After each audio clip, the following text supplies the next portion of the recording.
History is often described as a complete story, but the ancient world tells a very different one. Scattered across the planet are places that seem to belong to chapters no one ever finished writing. Their walls preserve engineering that still surprises modern experts. Their layouts reveal an understanding of mathematics, astronomy, and construction that often appears far beyond what their age should have achieved.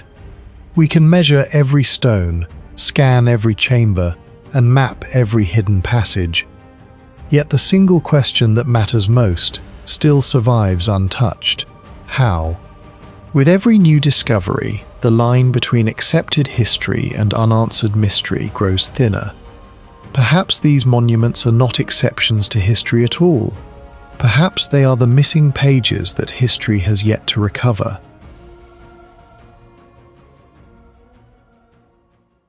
Discovered running southeast from Rome across the Italian peninsula, the Appian Way was first ordered in 312 BC by the Roman censor Appius Claudius Caecus.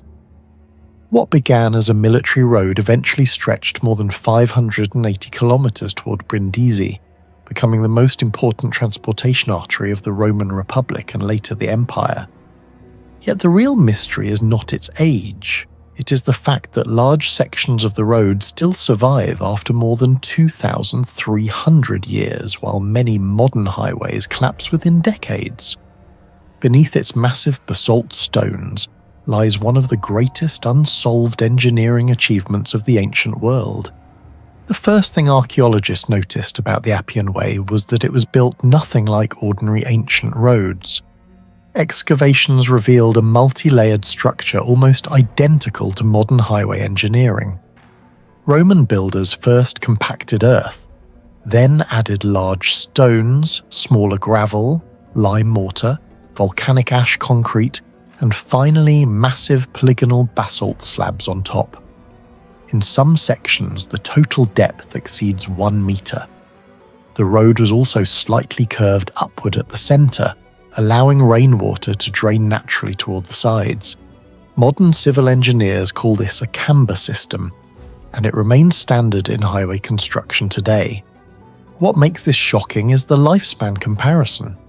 Modern asphalt roads often require major repairs after 15 to 25 years due to cracking, water infiltration, and thermal expansion. Some concrete highways last around 40 years before reconstruction becomes necessary. The Appian Way has endured earthquakes, floods, wars, and millions of travelers for over 2 millennia. Certain segments near Rome still preserve their original paving stones. Researchers studying stress distribution found that the Roman layered design absorbed pressure more efficiently than many rigid modern road systems.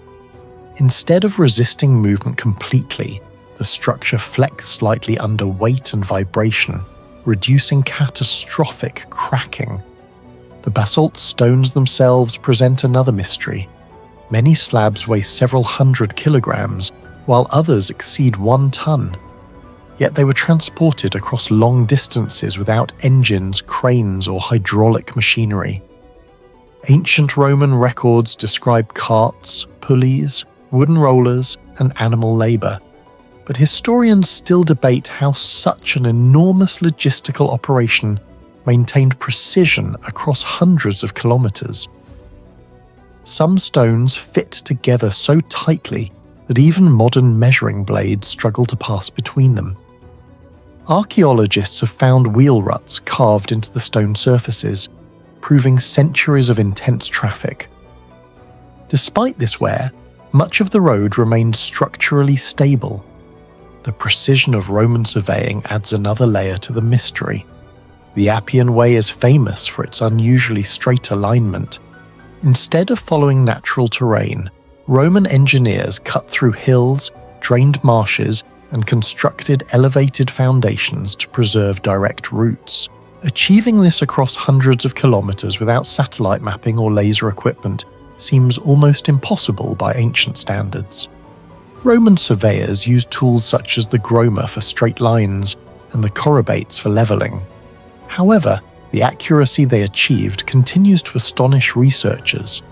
Some sections deviate only slightly over vast distances. Modern archaeologists, comparing Roman roads with early modern European roads, discovered that many medieval routes were actually less precise, despite being built more than 1,000 years later. This suggests Roman engineering knowledge may have been partially lost after the fall of the empire. One of the greatest unsolved technological mysteries surrounding the Appian Way is Roman concrete. Unlike modern Portland cement, Roman concrete used volcanic ash called pozzolana mixed with lime and water. Recent scientific studies reveal that this material behaves in ways modern concrete does not. Microscopic analysis found rare mineral crystals known as aluminous tobermorite forming inside ancient Roman concrete over centuries. These crystals actually strengthen the material over time. In 2017, researchers studying Roman marine concrete discovered that seawater interacting with volcanic ash triggered chemical reactions that continuously reinforced the structure. Instead of weakening with age like most modern concrete, Roman mixtures sometimes became stronger. Scientists estimate that modern concrete structures may last around 50 to 120 years under heavy environmental stress. Certain Roman structures have survived for nearly 2,000 years or more. This has led engineers to investigate Roman formulas as a potential solution for sustainable low-carbon construction. The Appian Way also demonstrates advanced understanding of drainage and soil mechanics. Several parts of the road crossed wetlands and unstable terrain. Rather than placing stones directly onto mud, Roman builders constructed thick load distribution foundations underneath. In some marshy regions, they elevated the roadway using compacted layers that dispersed pressure outward, reducing sinking. This resembles principles used in modern geotechnical engineering. Researchers studying subsurface deformation discovered that some road sections settled gradually and evenly rather than cracking apart. This flexibility may explain why portions of the Appian Way survived earthquakes that destroyed younger buildings nearby. The layered structure distributed seismic energy instead of concentrating stress into rigid fracture points.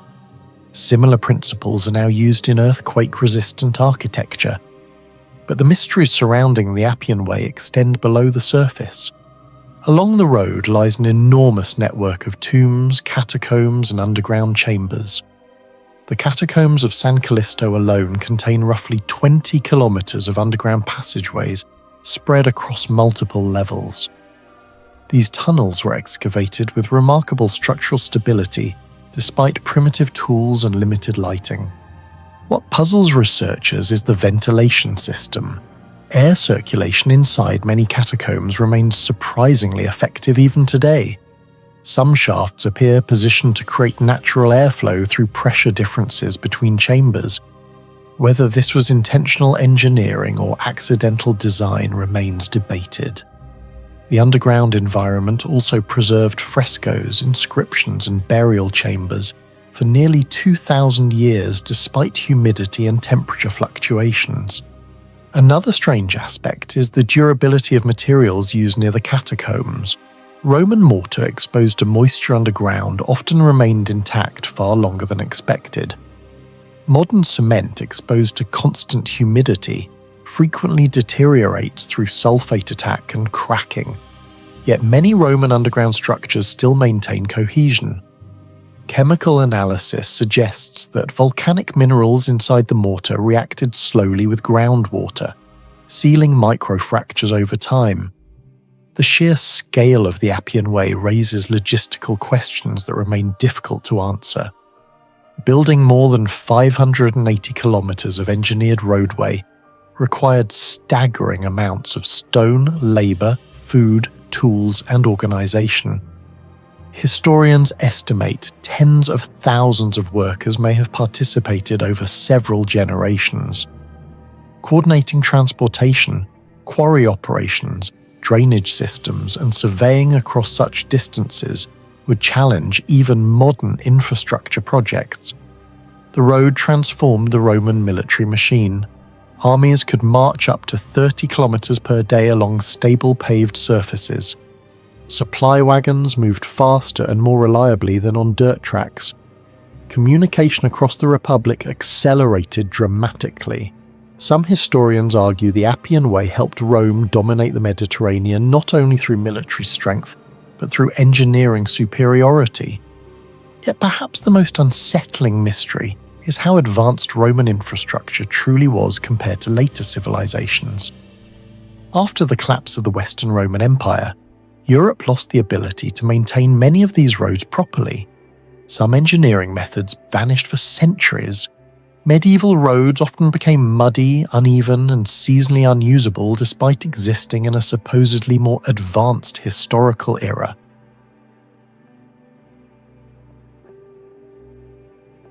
Eastern Georgia's Gracliani Hill appears to be an ordinary hill overlooking the Mtokvari River Valley. But beneath its soil lies evidence of nearly 300,000 years of human activity, along with heat-resistant structures, advanced drainage engineering, early metallurgy, and mysterious symbols that may predate some of the world's oldest known writing systems. Gracliani Hill was discovered accidentally in 2007 during the expansion of Georgia's East-West Highway. Archaeologists initially expected a small settlement site. Instead, excavations uncovered multiple cultural layers from the Stone Age, Bronze Age, Iron Age, and to Roman periods stacked on top of one another. By 2015, researchers had identified temples, ritual platforms, furnaces, water systems, and mysterious inscriptions unlike anything previously found in the Caucasus region. The greatest mystery at Gracliani Hill is not the buildings themselves, but the material technology hidden inside them. Archaeologists discovered ritual altars and structural surfaces made from clay and stone that had been exposed to temperatures exceeding 1,000 degrees Celsius. Scientific analysis of the fired surfaces showed partial vitrification, a process where minerals begin transforming into glass-like structures under extreme heat. In ancient contexts, this level of thermal alteration is highly unusual. To understand why this matters, most ordinary Bronze Age open-fire systems rarely exceeded 700–800 degrees Celsius for long periods. Even many early ceramic kilns struggled to maintain temperatures above 900 degrees Celsius consistently. Yet some burned layers at Gracliani appear to have been heated evenly over sustained durations. That suggests controlled airflow systems, oxygen management, and potentially enclosed furnace designs far more advanced than historians expected for the region. Researchers compared the thermal signatures to kiln technologies found in Anatolia and Mesopotamia, especially sites connected to early metallurgy around the 3rd millennium BCE. However, Gracliani's heating evidence appears in a region not traditionally considered a major technological center of the ancient world. That raises a disturbing possibility. Advanced pyrotechnology may have developed independently in the Caucasus much earlier than previously believed. Some archaeologists believe these structures may have served both ritual and industrial purposes simultaneously. The altars themselves were repeatedly exposed to intense heat, almost as if ceremonial fire and metallurgical experimentation occurred in the same controlled environment. Similar overlaps between religion and metallurgy existed in ancient Anatolia, where blacksmiths were often treated as sacred specialists connected to divine transformation through fire. Even stranger is the durability of the fired materials. Thousands of years of moisture, freeze-thaw cycles, and seismic instability should have fractured many surfaces long ago. Yet some sections remain remarkably hard and compact. Mineral studies suggest the heating process altered the clay at a microscopic level, creating a dense structure resistant to erosion. Modern engineers have compared this phenomenon to primitive ceramic engineering, an accidental precursor to later refractory technologies. Gracliani Hill sits in terrain vulnerable to erosion and seasonal flooding, yet much of the settlement survived unusually well. Excavations revealed carved drainage channels running beneath structural layers, carefully angled to redirect rainwater away from key ceremonial and residential zones. What shocked engineers was the precision of the slopes. The channels were steep enough to sustain water flow, but shallow enough to prevent destructive acceleration and soil collapse. This reflects an understanding of hydraulic balance rarely associated with small Bronze Age settlements. Comparable drainage systems are better known from later Greek and Roman cities.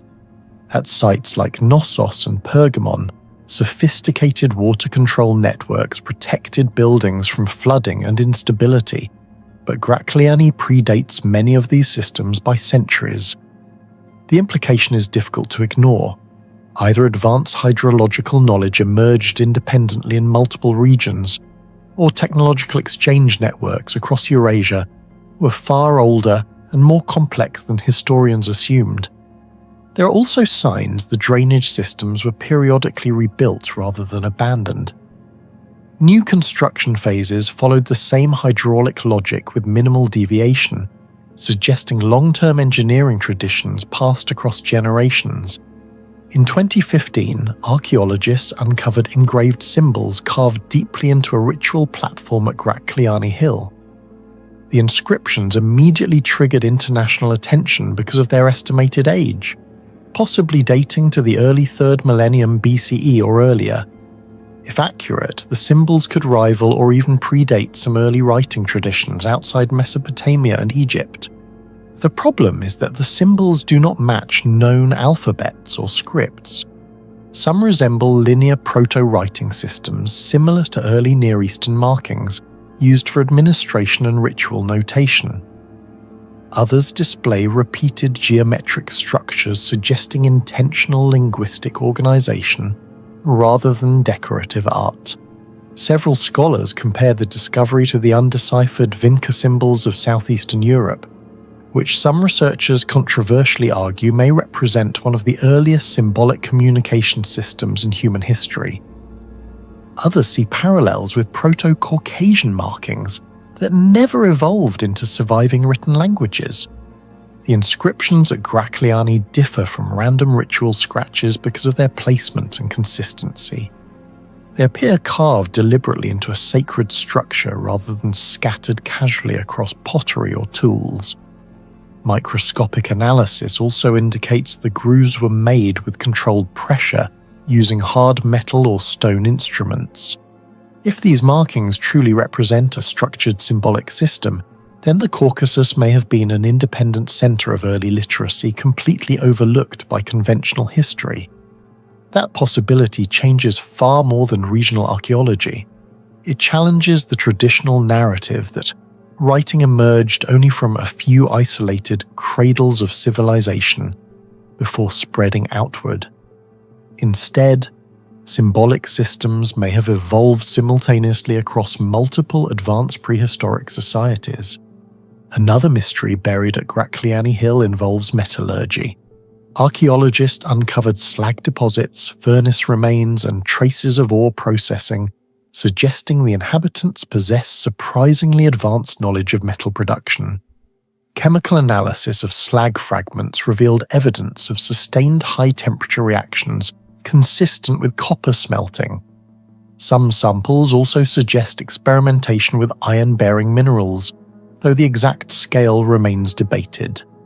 What makes this discovery unusual is the consistency of the thermal conditions. Ancient furnaces typically fluctuated dramatically in temperature, producing uneven slag compositions. But several Gracliani samples show relatively stable mineral transformation patterns, implying controlled airflow and efficient furnace construction. This has led some researchers to compare Gracliani to early metallurgical centers in Anatolia, particularly sites associated with the rise of bronze technology around 3500–3000 BCE.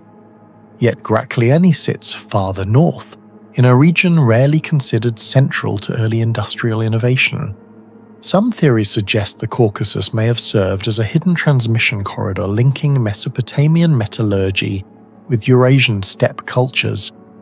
Others argue Gracliani developed its own localized technological traditions independently. Either explanation forces historians to reconsider how rapidly ancient technical knowledge could spread across prehistoric societies. One of the strangest aspects of Gracliani Hill is how later inhabitants treated older structures. Normally, ancient settlements expanded by demolishing previous layers and building over them without preserving earlier alignments. At Gracliani, however, multiple generations appear to have respected the original sacred layout.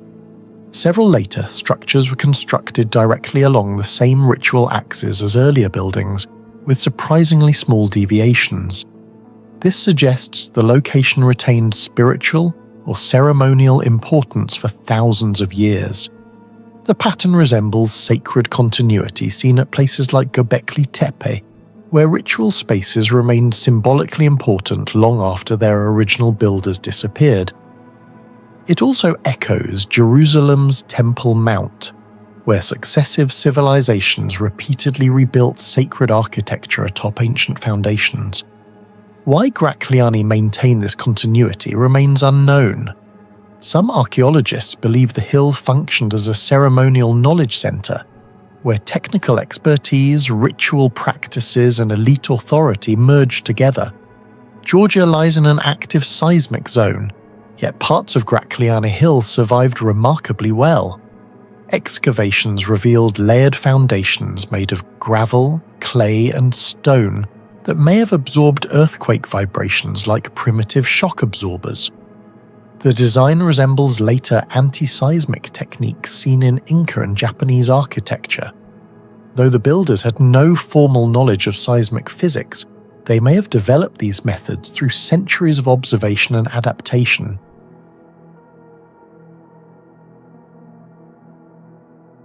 Perched beside a limestone cliff in Western Ireland, surrounded by one of the harshest landscapes in Europe, the ancient stone fort of Cahercamon still stands after more than 1,000 years.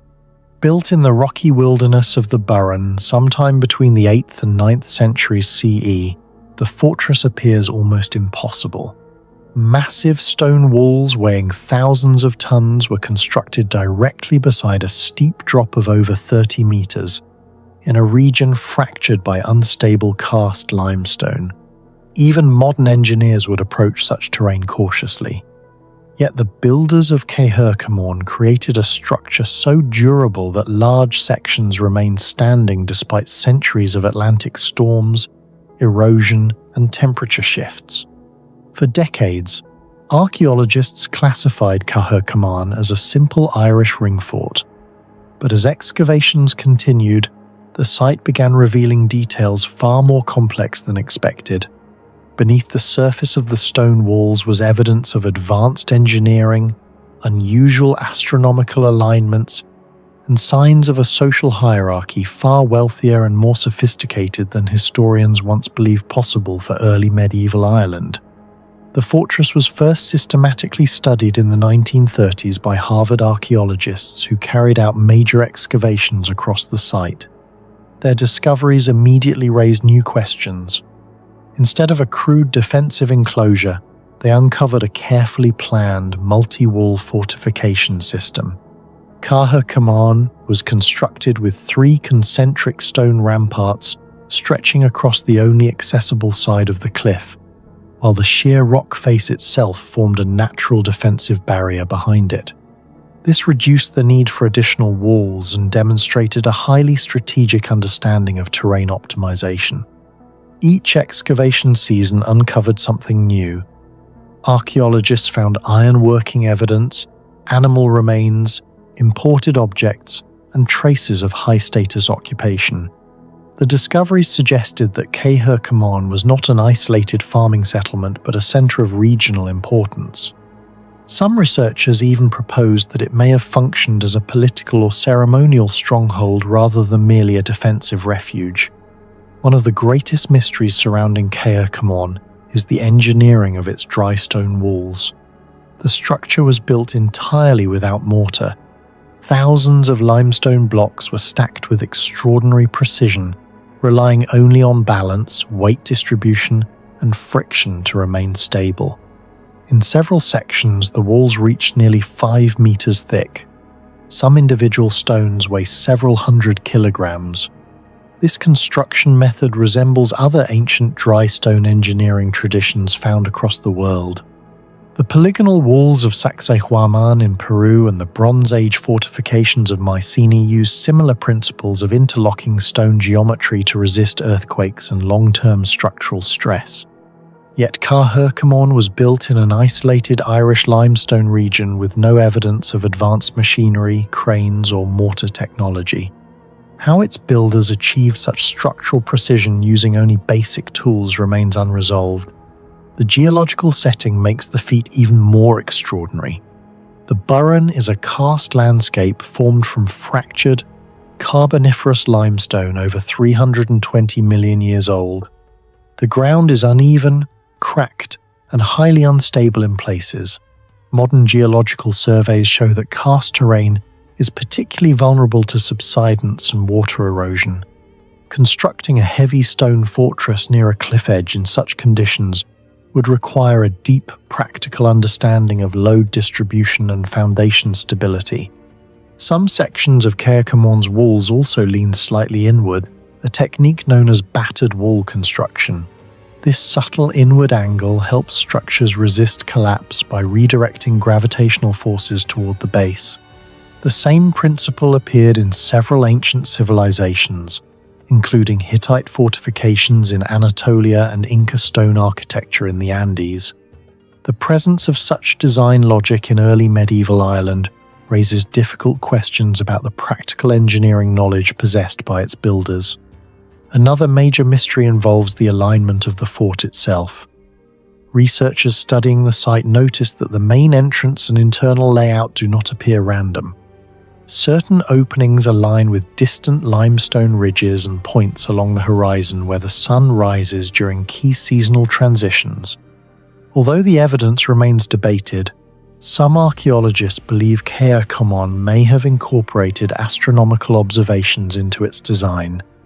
Ireland already possesses some of the most sophisticated prehistoric astronomical monuments ever discovered.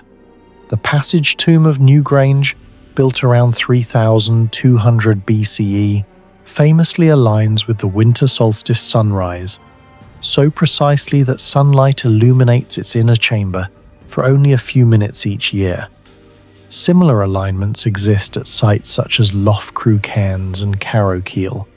Because of this tradition, some scholars suspect that fragments of ancient astronomical knowledge survived in Ireland far longer than previously assumed. The question is whether Carhercamon was simply a military fort or something more complex. From inside the structure, visibility across the Burren landscape is remarkably controlled. Certain vantage points frame specific ridges and pathways while obscuring others. This may have had defensive value, but it also suggests deliberate spatial planning.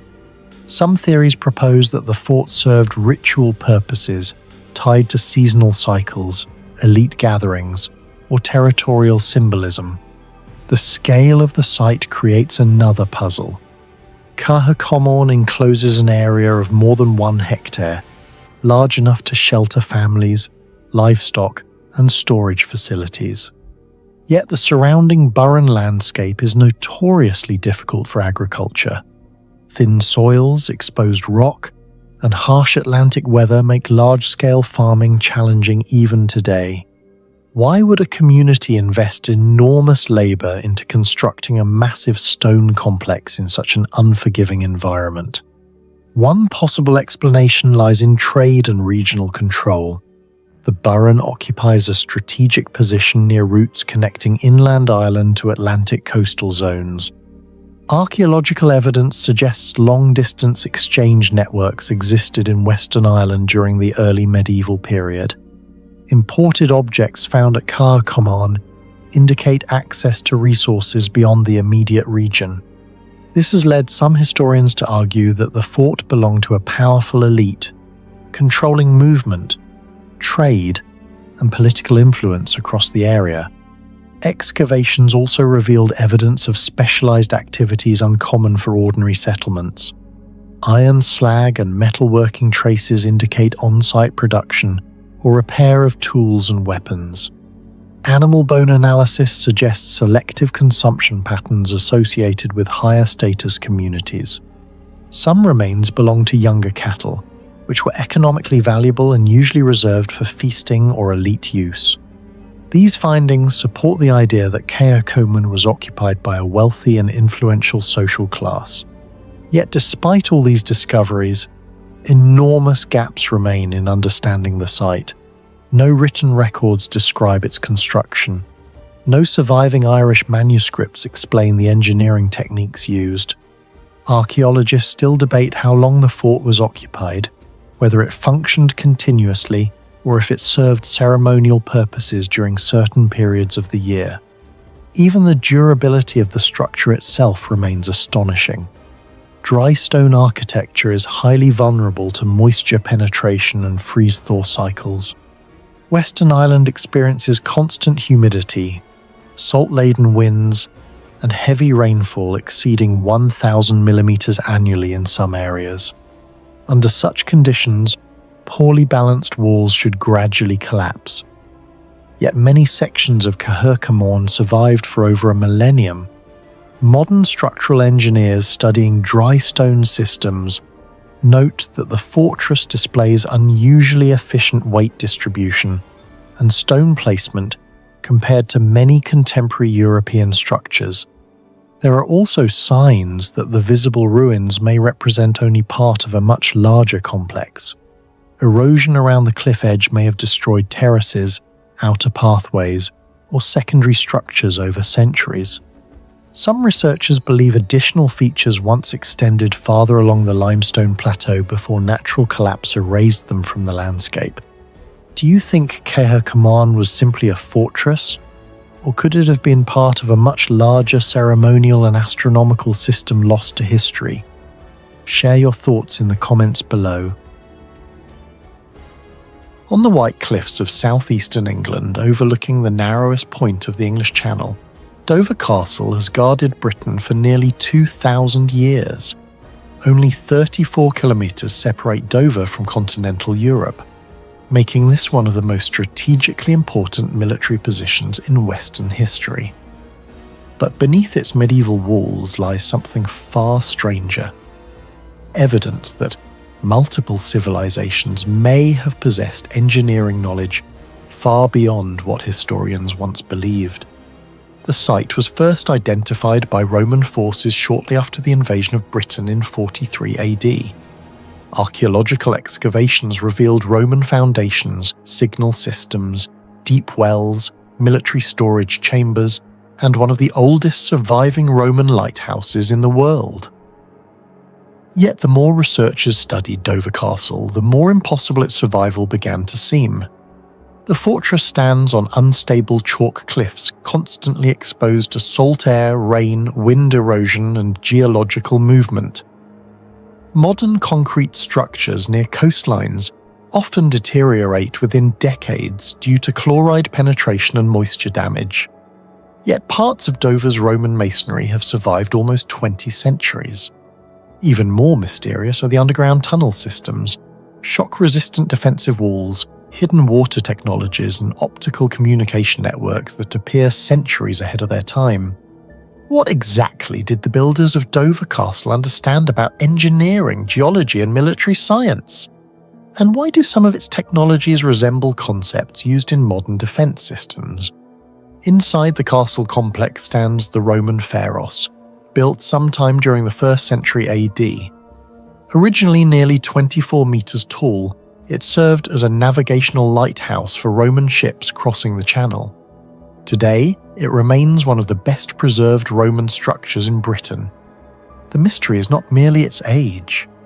It is the fact that it still exists at all.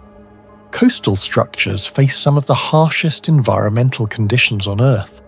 Salt water accelerates chemical weathering, while freezing temperatures expand microscopic cracks inside stone.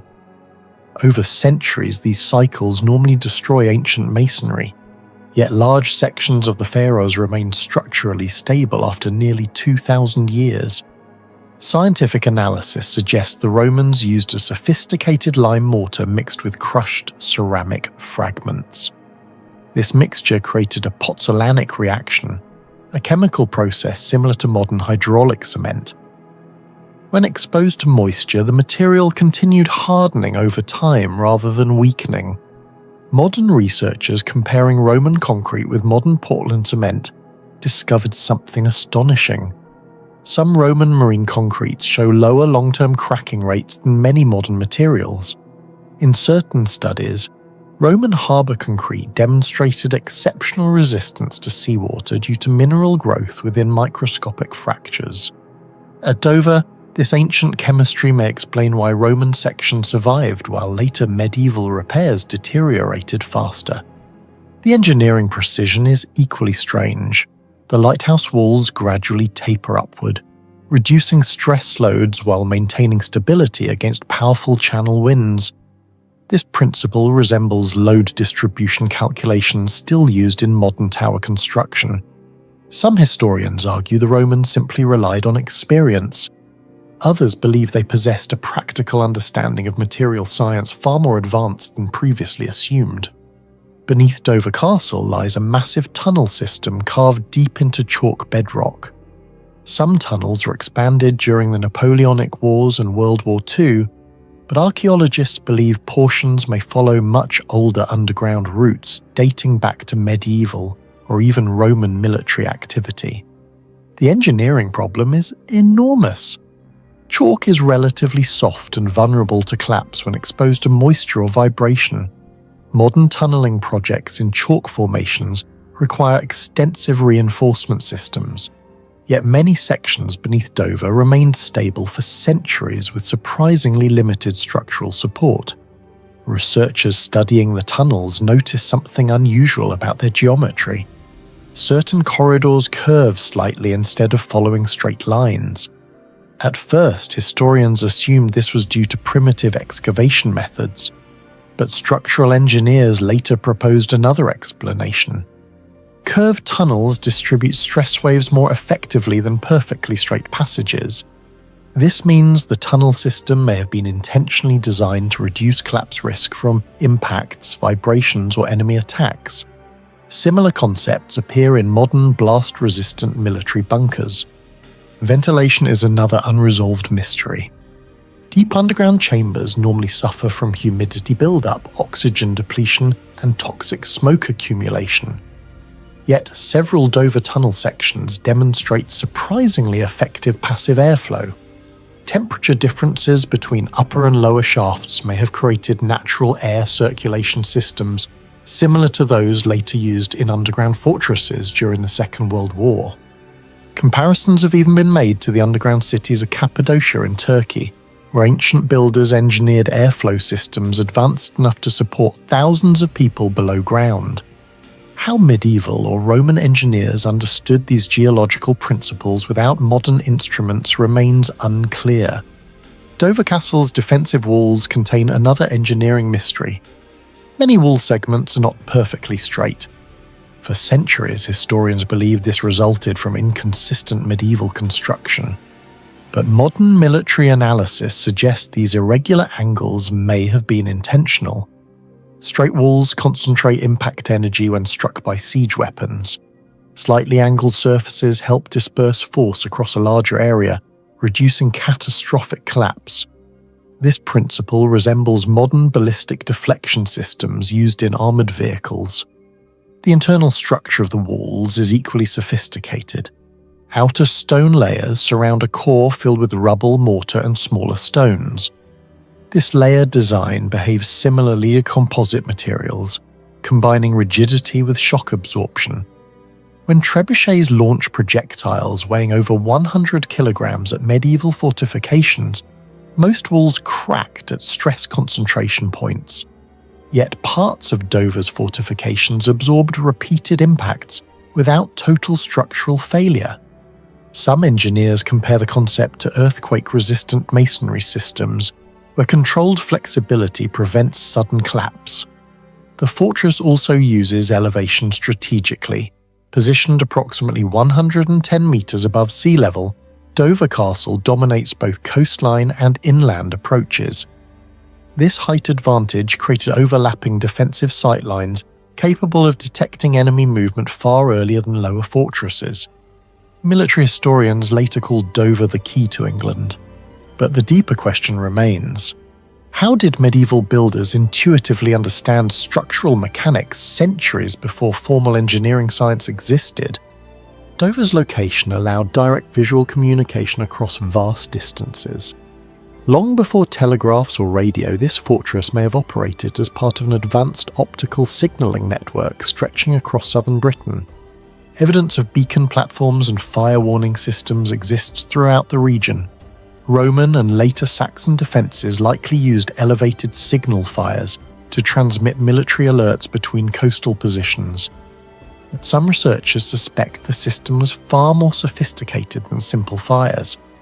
Experimental reconstructions showed that beacon chains under clear conditions could relay warnings across hundreds of kilometers within minutes.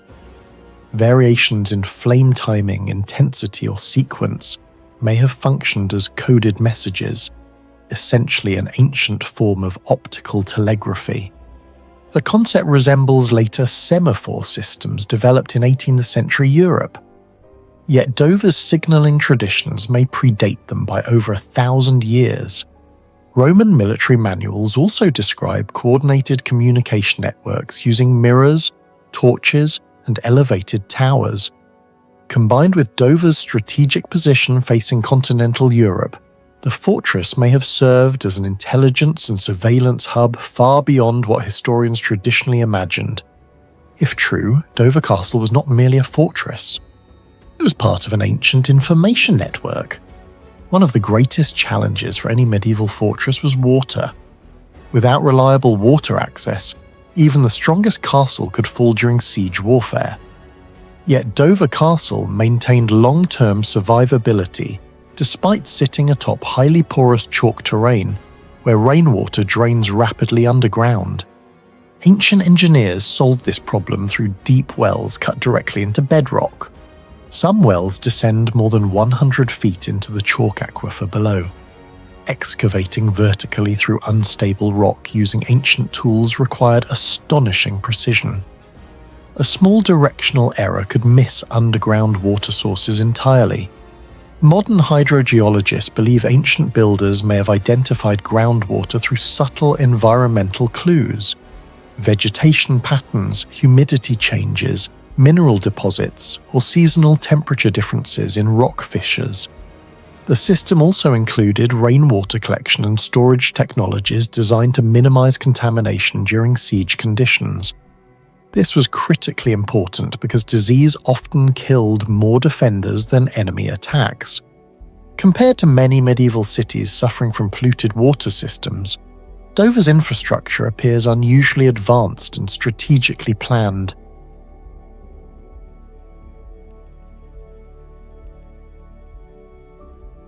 The volcanic plateau of Rujum el Hiri hides one of the oldest and strangest megalithic structures on Earth. Thousands of black basalt stones form enormous concentric rings older than many pyramids, larger than some Bronze Age settlements, and almost invisible from ground level.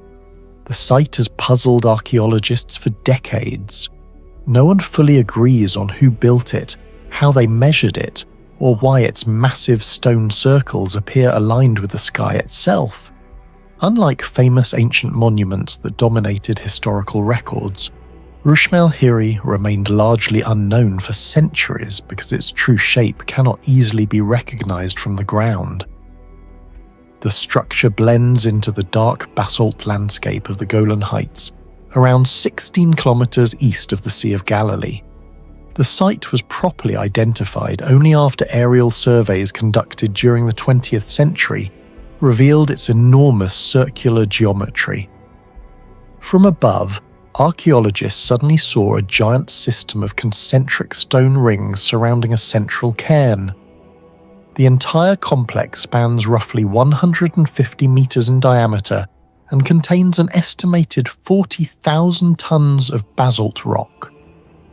Radiocarbon evidence and pottery fragments suggest the outer rings may date to around 2700 BCE, placing the structure in the early Bronze Age, possibly older than the final construction phases of Stonehenge and close in age to the earliest Egyptian pyramids.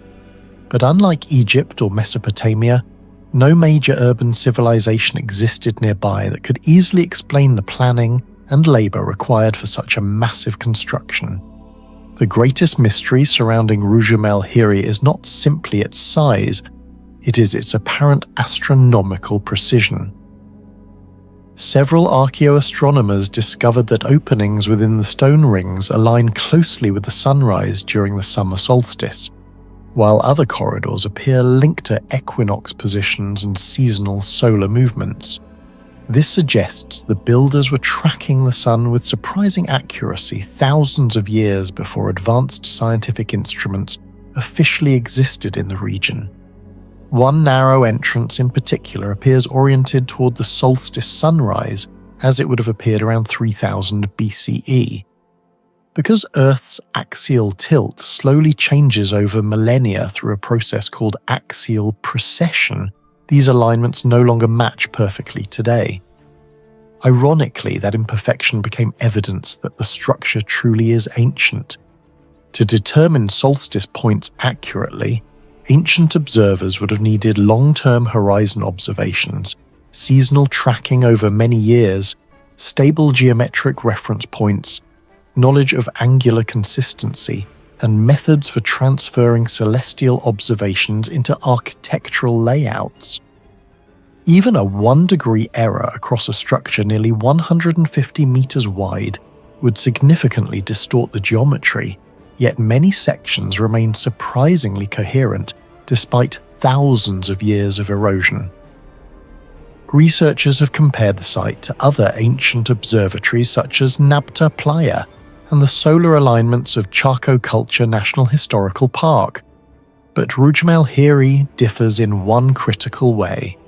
It was constructed using dark volcanic basalt in a remote region with no known centralized state power. Some scientists believe the surrounding hills of the Golan Plateau were intentionally incorporated into the astronomical design, effectively turning the natural horizon into part of a giant observational instrument.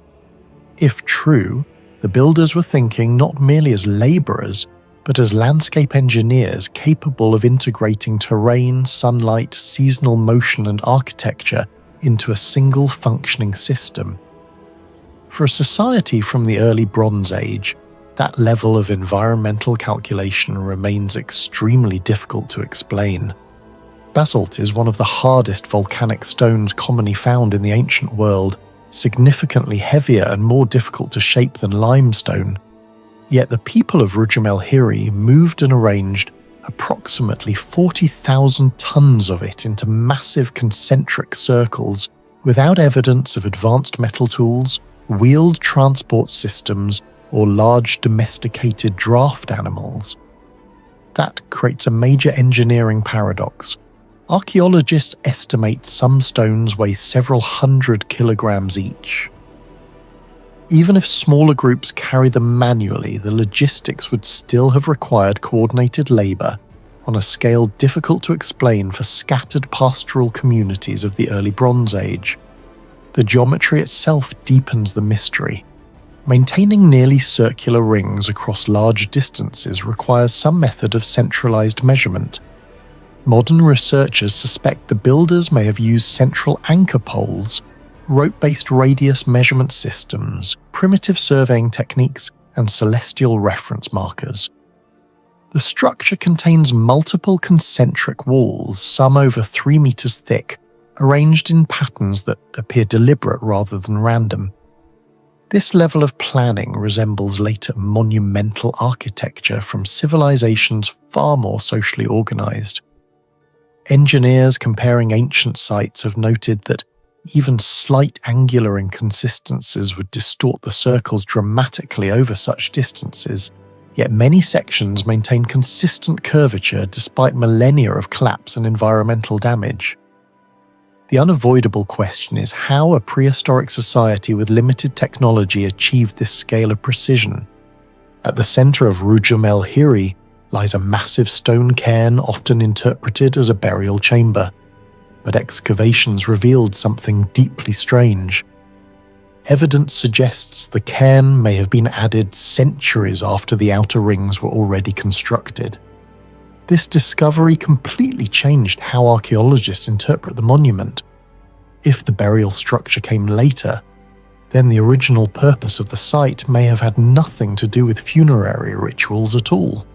Some researchers now believe the outer rings originally functioned as a ceremonial gathering complex, a seasonal calendar system, an astronomical observatory, a ritual landscape connected to celestial events, or even a territorial marker visible from elevated terrain. The interior pathways are awkward and maze-like, making them impractical for ordinary habitation or military defense. Instead, the layout feels symbolic and highly controlled, almost theatrical in its movement. The site may have been designed for ritual processions or ceremonies linked directly to seasonal observations of the sky. That possibility raises another unsettling idea. The people who built Rujum el-Hiri may have organized entire social rituals around celestial cycles and the movement of the sun itself. Rujum el-Hiri sits within a volcanic basalt field formed by ancient eruptions across the Golan Heights. Some geological surveys have reported localized magnetic irregularities in the surrounding terrain, though the evidence remains debated. Still, the connection between megalithic structures and unusual geology appears repeatedly across the ancient world. Sites such as Stonehenge and Karnak stones are also associated with distinctive geological environments. Ancient cultures often treated volcanically active zones, fault lines, springs, and unusual rock formations as sacred places. Modern archaeologists increasingly suspect prehistoric builders selected locations not randomly, but because they perceived subtle environmental properties tied to spirituality or cosmology. At Rujum el-Hiri, the black basalt landscape creates an almost unnatural visual effect. Under certain lighting conditions, the rings appear to dissolve into the terrain itself. This may explain why the monument remained hidden for so long, and perhaps why it was intentionally constructed there in the first place. One of the strangest aspects of Rujum el-Hiri is that its full geometry only becomes obvious from above. At ground level, visitors mostly see scattered walls of volcanic stone, but aerial imagery reveals a giant circular design stretching across the plateau with remarkable symmetry. This has fueled endless speculation. Of course, there is no scientific evidence that ancient people possessed aerial technology, yet archaeologists still struggle to explain why such enormous geometric effort was invested into a pattern difficult to appreciate from human eye level. Some researchers argue the design may have been intended for symbolic rather than visual purposes, perhaps representing cosmological beliefs, sacred circles, or celestial cycles. Others suggest elevated observation points on nearby hills may once have revealed more of the design than is visible today. Whatever the explanation, Rujum el-Hiri belongs to a category of ancient structures whose true form only emerges when viewed at scale. That alone makes it one of the most psychologically unsettling monuments of the prehistoric world. Do you think Rujum el-Hiri was truly an ancient observatory, or evidence of a lost knowledge we still don't fully understand? Share your theory in the comments below. The tiny sacred island of Delos, standing in the middle of the Aegean Sea, became the site of one of the strangest ceremonial structures of the ancient world, the Terrace of the Lions. Archaeologists first systematically documented the site in 1873 during excavations led by the French school at Athens. Buried beneath centuries of debris and weather erosion, the marble lions appeared lined in a rigid formation facing the sacred lake of Delos, the legendary birthplace of Apollo. At first glance, They seemed like simple religious statues, but the deeper researchers investigated, the more the terrace began to resemble something far more advanced. A carefully engineered ritual complex combining astronomy, stone technology, transportation logistics, environmental durability, and psychological architecture in ways that still remain partially unexplained. The lions were carved around the 7th century BCE, likely by craftsmen from the island of Naxos. Ancient records suggest there may originally have been between 9 and 16 lions, though only a handful survive today. Each sculpture was carved from high-grade Naxian marble, one of the hardest and purest white marbles in the ancient Mediterranean. What immediately puzzled researchers was the astonishing consistency between the statues. Their body proportions, head angles, leg spacing, and posture alignments are almost identical. For ancient craftsmen working without modern measuring tools, producing multiple multi-ton stone sculptures with near-industrial uniformity should have been extraordinarily difficult.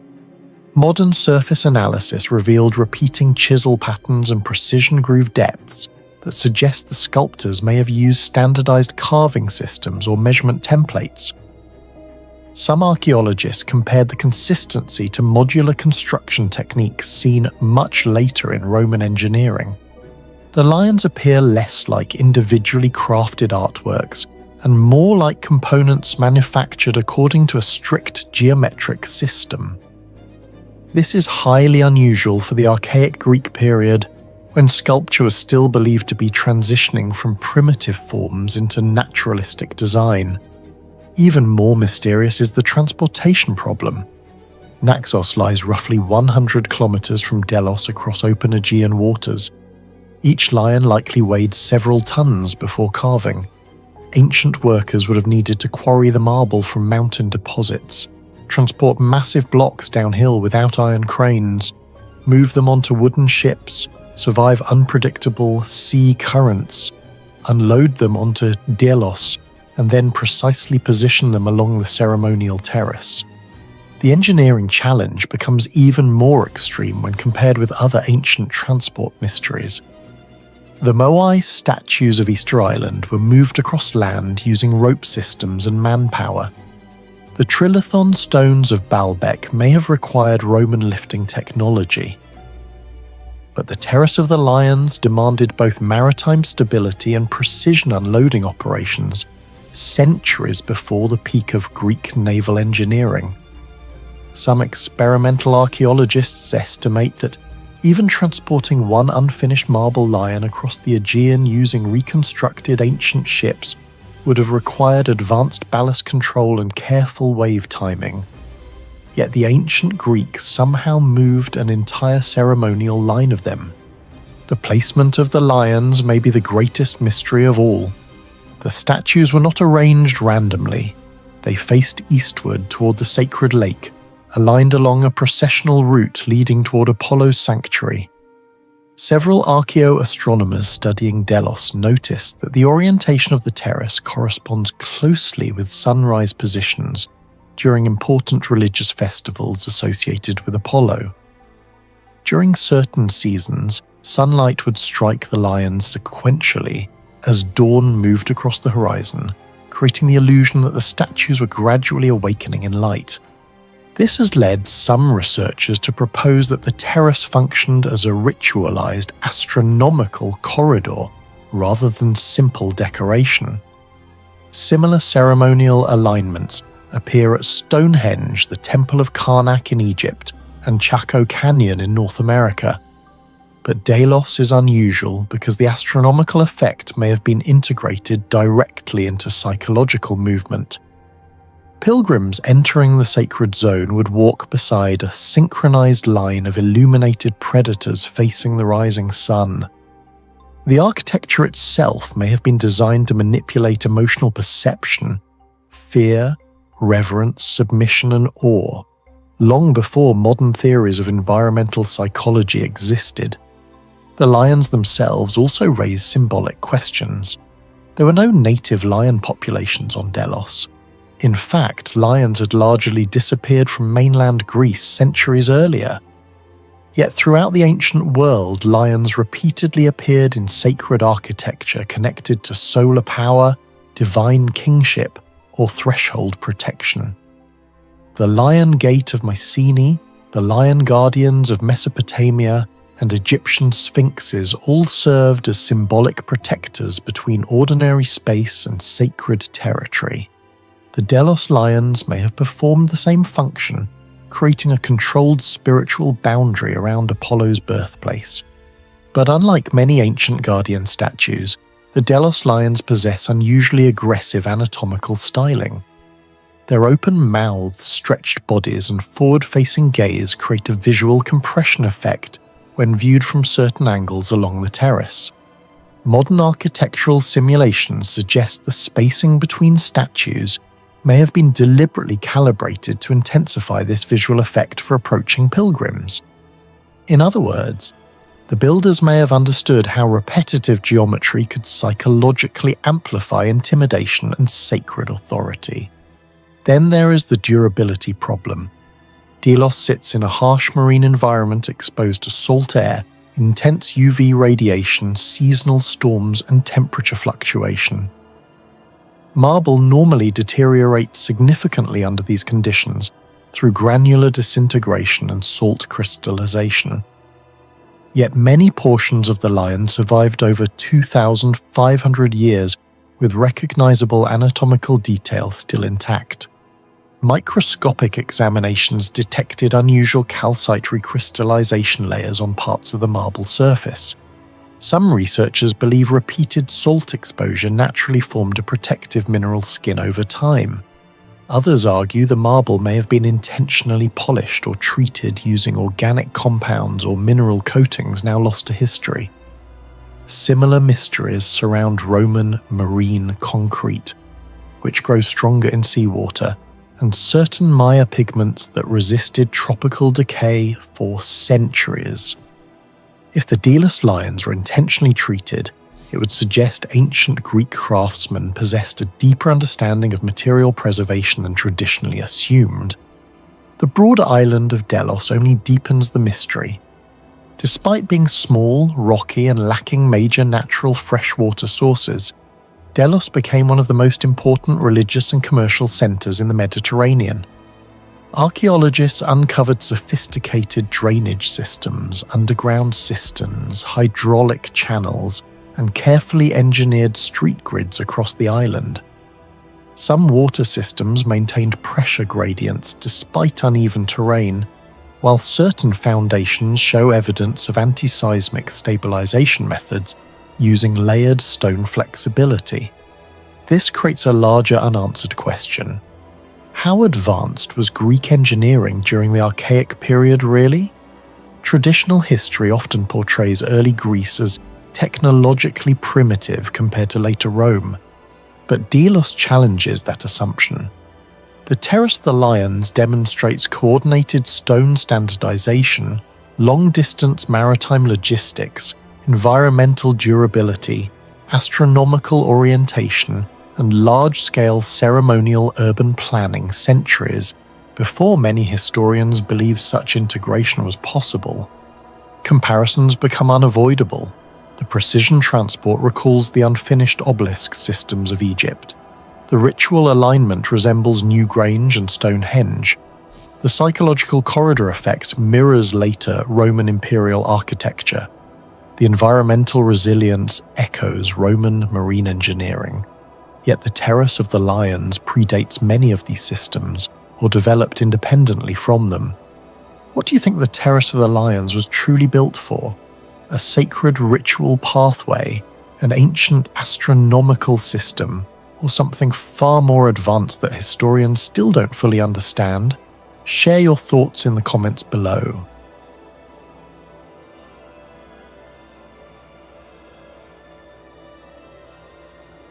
The Senegambian stone circles stretch across the savanna landscapes of modern-day Senegal and the Gambia as one of the least understood megalithic engineering systems on Earth.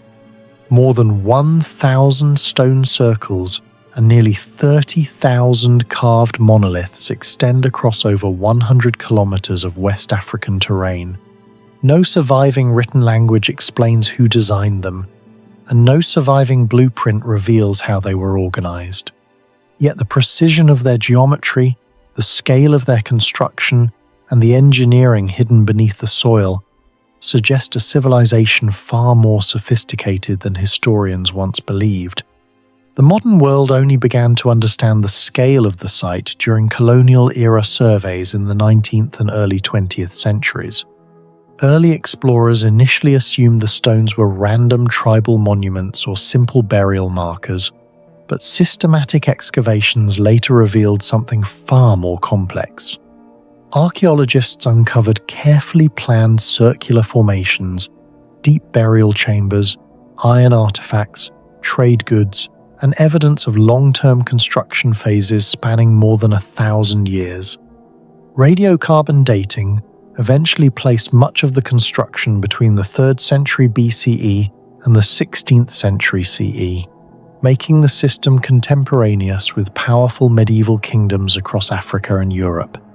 What immediately separates the Senegambian circles from many other ancient monuments is scale.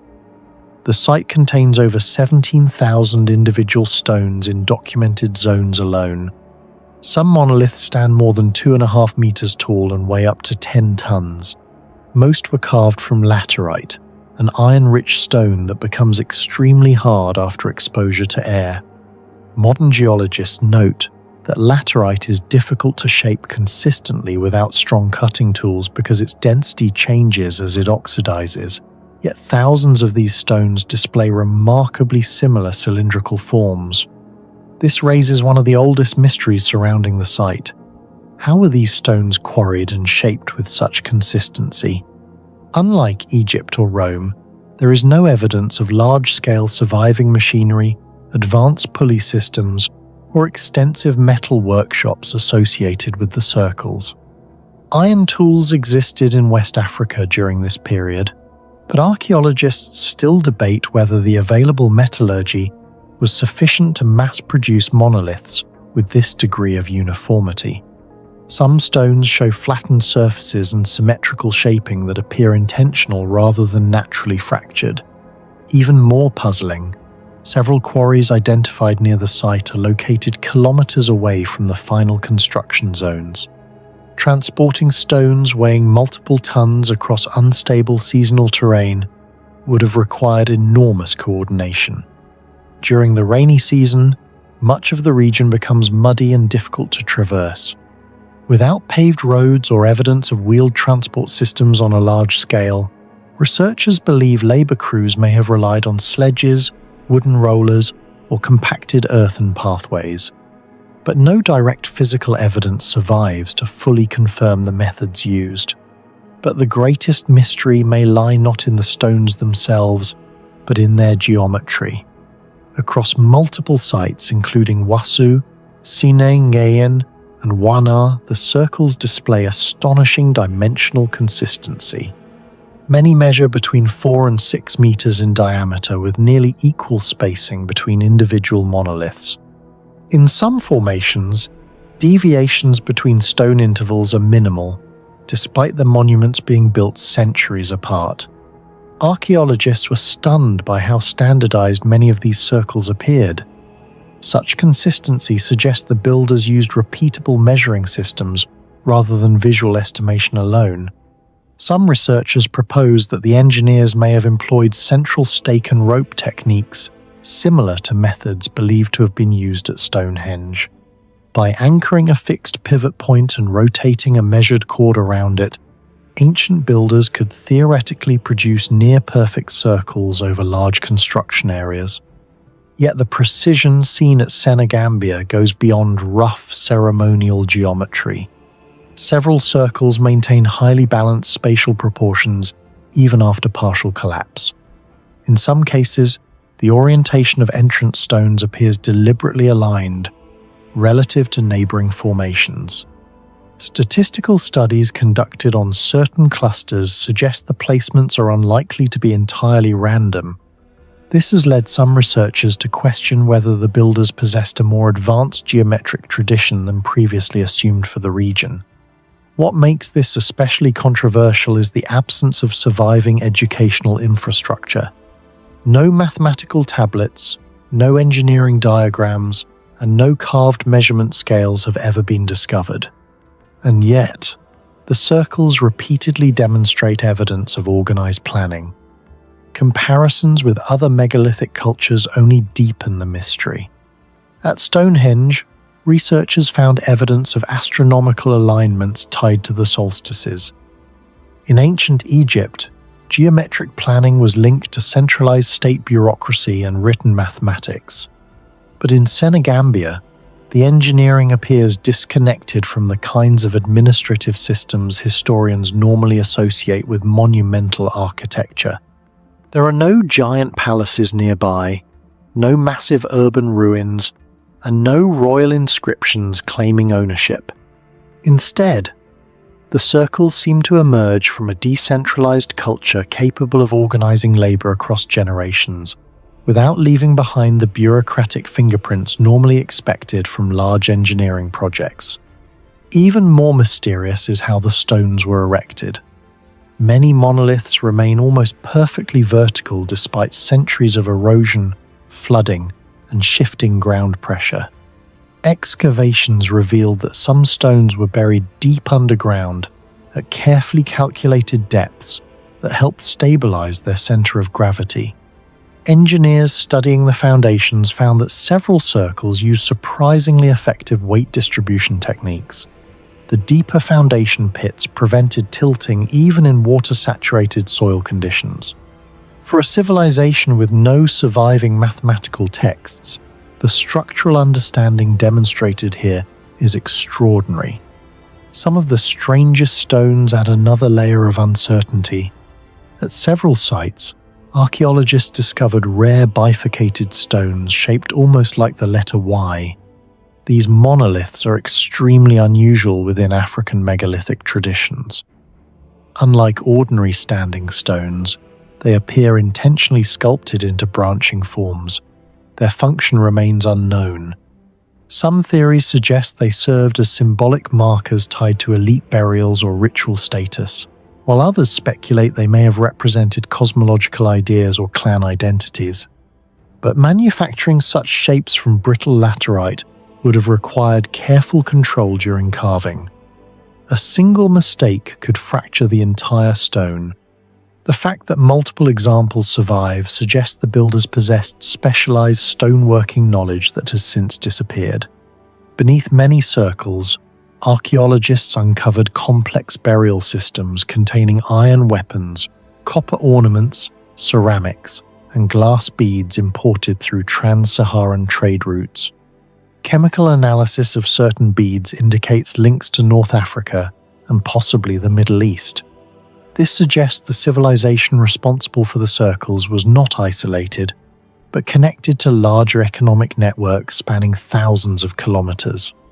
And yet, despite evidence of trade sophistication, the society itself remains strangely invisible in the archaeological record.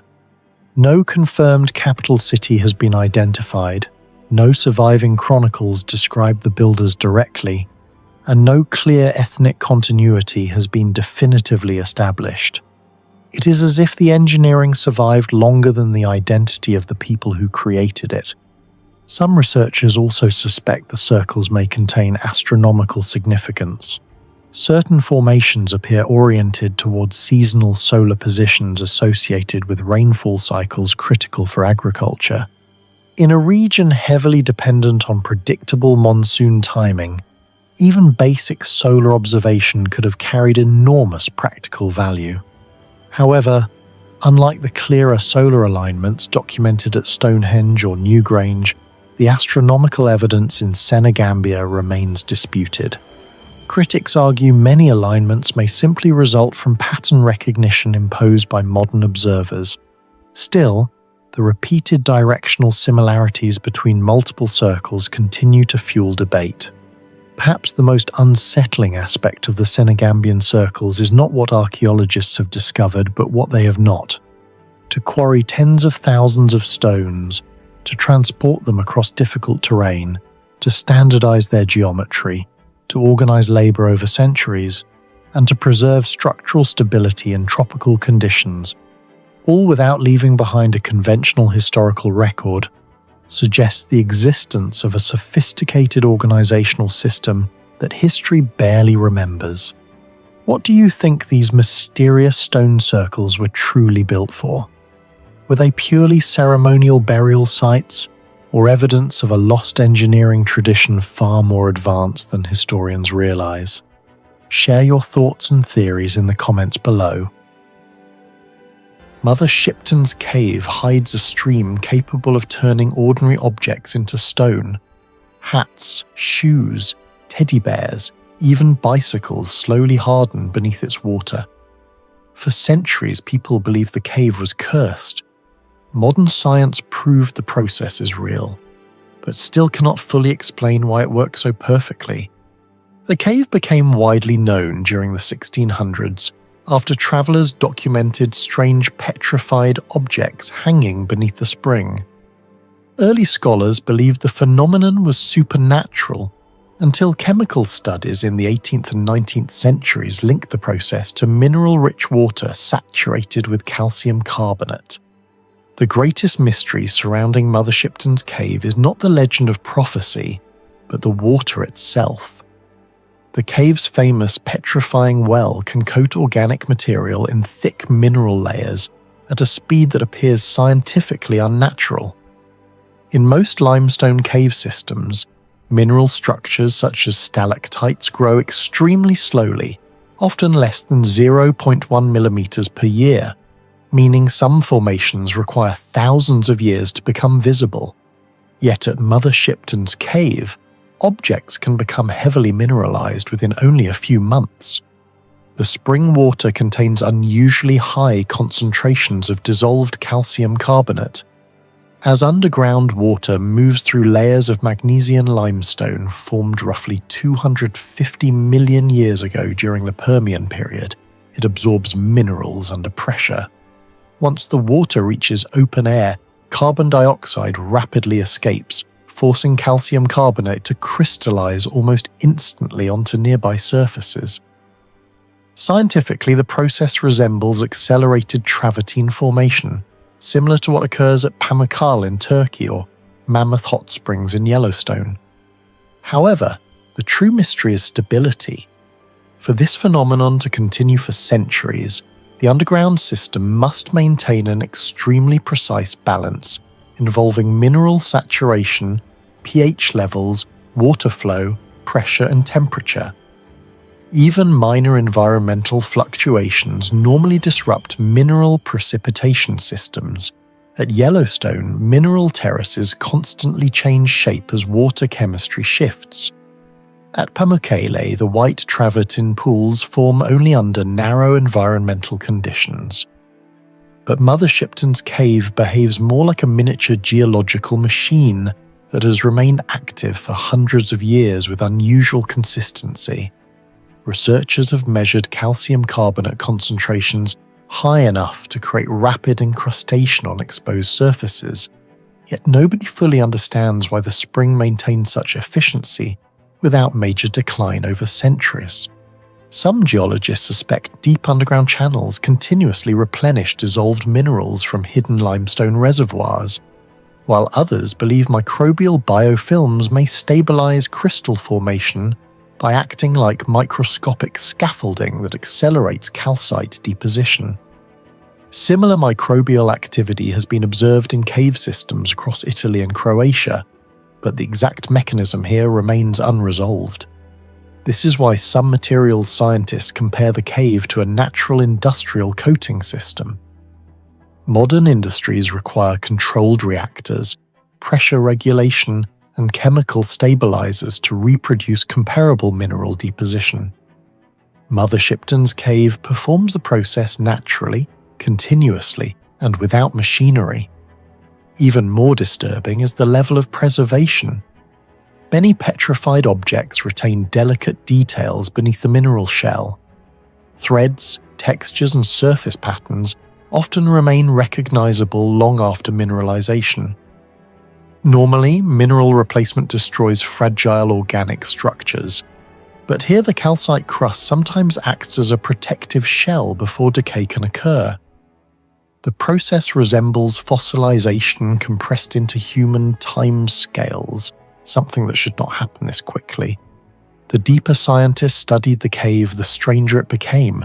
The spring behaves less like a random geological feature and more like a self-regulating chemical reactor.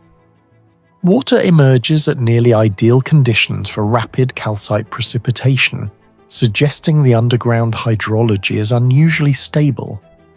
To create this effect naturally, several variables must remain synchronized simultaneously: high dissolved calcium concentration, elevated underground carbon dioxide, rapid CO2 release at the surface, stable water temperature, constant flow rate, and precise alkalinity levels. If one variable changes significantly, the petrification effect weakens. Yet records written by travelers centuries apart describe nearly identical results. This consistency is extremely unusual in hydrogeology. Scientists comparing the cave with other mineral springs noticed another anomaly. Mineral deposition occurs in concentrated localized zones, rather than spreading widely downstream. In many travertine systems, mineral precipitation gradually decreases over distance. But at Mother Shipton's cave, the process remains intensely focused near the spring itself. Some researchers suspect underground pressure dynamics may force supersaturated water upward unusually fast, preventing premature mineral release below ground, while others suggest microscopic surface roughness on hanging objects accelerates crystal nucleation. Even today, laboratory attempts to replicate the exact speed and texture of the cave's mineralization process often fail outside highly controlled environments. Nature still performs the process more efficiently than modern engineering. Long before chemistry existed, people feared the cave for a far simpler reason: anything touching the water slowly turned into stone. To medieval populations, this appeared impossible. European folklore often linked unexplained geological phenomena to witchcraft, demons, or divine punishment. According to legend, Ursula South Isle, later known as Mother Shipton, was born inside the cave around 1488 and became England's most famous prophetess. Stories claimed violent storms erupted during her birth, while others described the cave as a gateway to dark supernatural forces. The petrifying water intensified those fears because, unlike earthquakes or volcanic eruptions, the process was slow and visible. People could literally watch ordinary objects become rock over time. That transformation deeply disturbed medieval observers because it appeared to violate the natural order. Even centuries later, the site still creates psychological discomfort. The human brain associates stone formation with immense geological timescales, so watching it happen within months feels unnatural, almost artificial. That reaction helped transform the cave into one of Britain's oldest tourist attractions. By the 17th century, visitors were already bringing personal objects to hang beneath the spring as demonstrations of the phenomenon. Long before modern museums existed, the cave had already turned science into spectacle. One controversial theory suggests ancient civilizations may have observed mineral systems like this and adapted the principles into lost engineering technologies. The Romans created marine concrete capable of surviving more than 2,000 years, partly because volcanic ash reacted chemically with seawater to form durable minerals such as aluminum tobermorite crystals. Persian engineers developed waterproof sarouge mortar that resisted harsh desert climates for centuries, while Nabatean builders at Petra mastered mineral-rich water management with extraordinary precision in one of the driest regions on Earth. Mother Shipton's cave raises an uncomfortable question. How much did ancient builders truly understand about natural mineral chemistry? The cave demonstrates that nature can create protective stone coatings automatically under the right conditions. If ancient engineers discovered methods to manipulate similar reactions, they may have produced materials far more advanced than historians assume. Some researchers studying biomineralization believe ancient craftsmen could have unknowingly exploited bacterial mineral growth, lime chemistry, and dissolved carbonate reactions through observation and experimentation rather than theoretical science. The idea becomes even more intriguing when examining ancient structures that resist weathering far beyond modern expectations.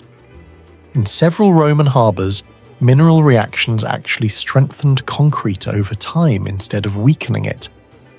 Mother Shipton's cave may represent the same principle operating in pure natural form. Do you think Mother Shipton's cave is simply a rare geological phenomenon? Or could ancient civilizations once understand natural mineral technology far better than we realize?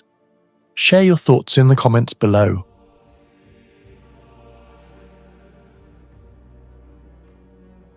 Buried beneath the mound of Tel Mardich in modern-day Ebla, archaeologists in 1964 initially believed they had uncovered another forgotten Bronze Age settlement. That assumption changed dramatically in 1974, when Italian archaeologist Paolo Matthie revealed Palace G, a gigantic royal complex hidden beneath layers of ash and collapsed mud brick. The palace dated to roughly 2400 to 2300 BCE, making it older than many famous imperial capitals of the ancient Near East. What shocked researchers was not simply the scale of the structure, but what lay inside it. Thousands of clay tablets emerged from the ruins, eventually more than 17,000 complete or fragmented texts. The archive instantly became one of the most important discoveries in Near Eastern archaeology. At a time when many cities still operated as regional settlements, Ebla appeared to control trade, diplomacy, taxation, and logistics across an enormous territory stretching from Mesopotamia to the Mediterranean coast. But Palace G also introduced mysteries that still remain unresolved. The deeper archaeologists studied the site, the harder it became to explain how such advanced administrative and engineering systems existed nearly 4,500 years ago. The greatest mystery inside Palace G was the archive itself. Many tablets were not randomly scattered after the city's destruction. Instead, they appeared arranged in deliberate categories. Some were grouped by economic function, others by diplomatic subject, and several rooms seemed specialized for particular types of records. Researchers discovered evidence suggesting the tablets had originally been stored on wooden shelves. When the palace burned, the shelves collapsed inward, preserving the organizational layout almost like a frozen filing system. Some tablets even remained standing upright after the fire. For a civilization this ancient, the complexity was astonishing. The archive included trade inventories, diplomatic treaties, livestock records, royal decrees, tax documents, and multilingual dictionaries. Some scholars compared the organizational structure to a primitive information processing system operating thousands of years before paper archives or alphabetic indexing existed. The logistical challenge alone seems almost impossible. Estimates suggest Ebla managed tens of thousands of animals and huge quantities of textiles, silver, timber, grain, and imported luxury goods. Maintaining accurate records without paper, mechanical calculation tools, or standardized alphabets required an enormous intellectual infrastructure. Compared with many neighboring Bronze Age cities, Ebla's bureaucracy appears centuries ahead of its time. Some historians argue that Palace G represents one of humanity's earliest known examples of centralized state administration functioning at near-imperial scale. Around 2300 BCE, Palace G was violently destroyed. Most theories blame military conquest, possibly linked to expanding Akkadian power under Sargon or his successors. Yet the destruction created one of archaeology's strangest paradoxes. The inferno that destroyed the palace may also be the reason Ebla survived in history. Before the fire, the clay tablets were unfired and fragile. Normally, moisture and erosion would have dissolved them within centuries, but temperatures inside parts of the palace may have exceeded 700, 900 degrees Celsius. The heat accidentally baked the tablets into ceramic-like objects, preserving them permanently. Archaeologists also found unusual thermal damage across sections of the palace. Certain mud brick surfaces showed partial vitrification, a process where extreme heat begins transforming materials into glass-like textures. This is rare in ordinary Bronze Age fires. Some researchers suspect the blaze burned for days because Palace G stored enormous quantities of timber, oils, fabrics and trade goods. Others believe strong desert winds may have intensified combustion inside enclosed chambers. Without this catastrophe, the entire civilization could have vanished from human memory. The fire effectively created a time capsule containing diplomatic systems, trade networks, educational methods, and political structures frozen from nearly 4,500 years ago. Ironically, destruction became preservation. Another mystery surrounding Palace G involves its construction technology. Northern Syria sits within a seismically active zone, yet large sections of the palace foundations survived repeated earthquakes over thousands of years. Excavations revealed unusually thick mud brick walls reinforced with alternating stone and timber layers. In several areas, archaeologists identified softer buffer materials placed between structural sections. Modern earthquake-resistant engineering often uses flexible layers to absorb seismic energy, and some researchers believe Ebla's builders may have unknowingly applied similar principles. The palace itself was enormous by Bronze Age standards.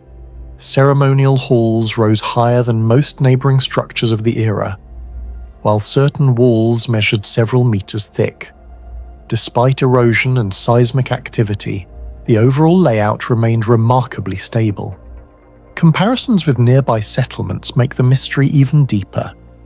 Many regional cities from the same period collapsed almost entirely under environmental stress, yet Palace G preserved much of its structural footprint. Geological evidence suggests northern Syria experienced multiple destructive earthquakes during antiquity, raising the question of how Ebla's architects achieved such resilience. Researchers still debate whether these techniques were developed through long experimentation or inherited from earlier traditions now lost to history. The tablets from Palace G forced historians to rethink Bronze Age intelligence itself. Among the archives were economic calculations, multilingual word lists, educational texts, and administrative training documents. Some tablets preserved parallel translations between Sumerian and Eblaite, making them among the oldest bilingual dictionaries ever discovered. This suggests that Palace GD operated not only as a royal residence, but also as a professional educational centre for scribes.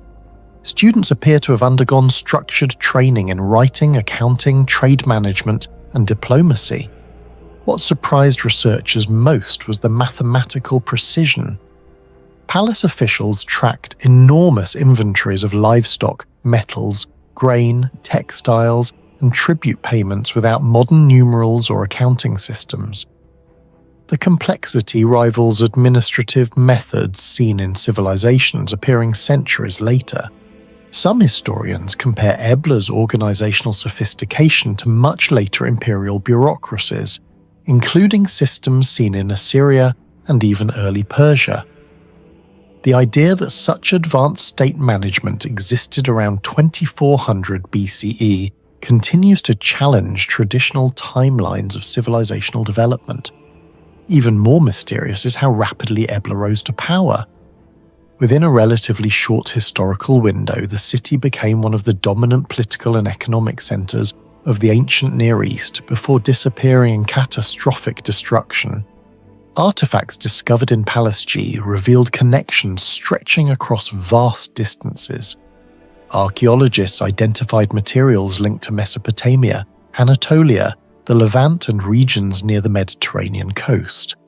Luxury woods, precious stones, metals, oils, and textiles moved through Ebla in enormous quantities. This creates another major mystery.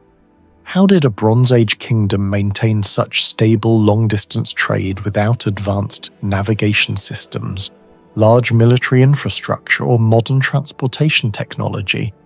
Some tablets reference caravans carrying massive cargo loads across difficult terrain. Others describe tribute systems and diplomatic exchanges involving multiple kingdoms.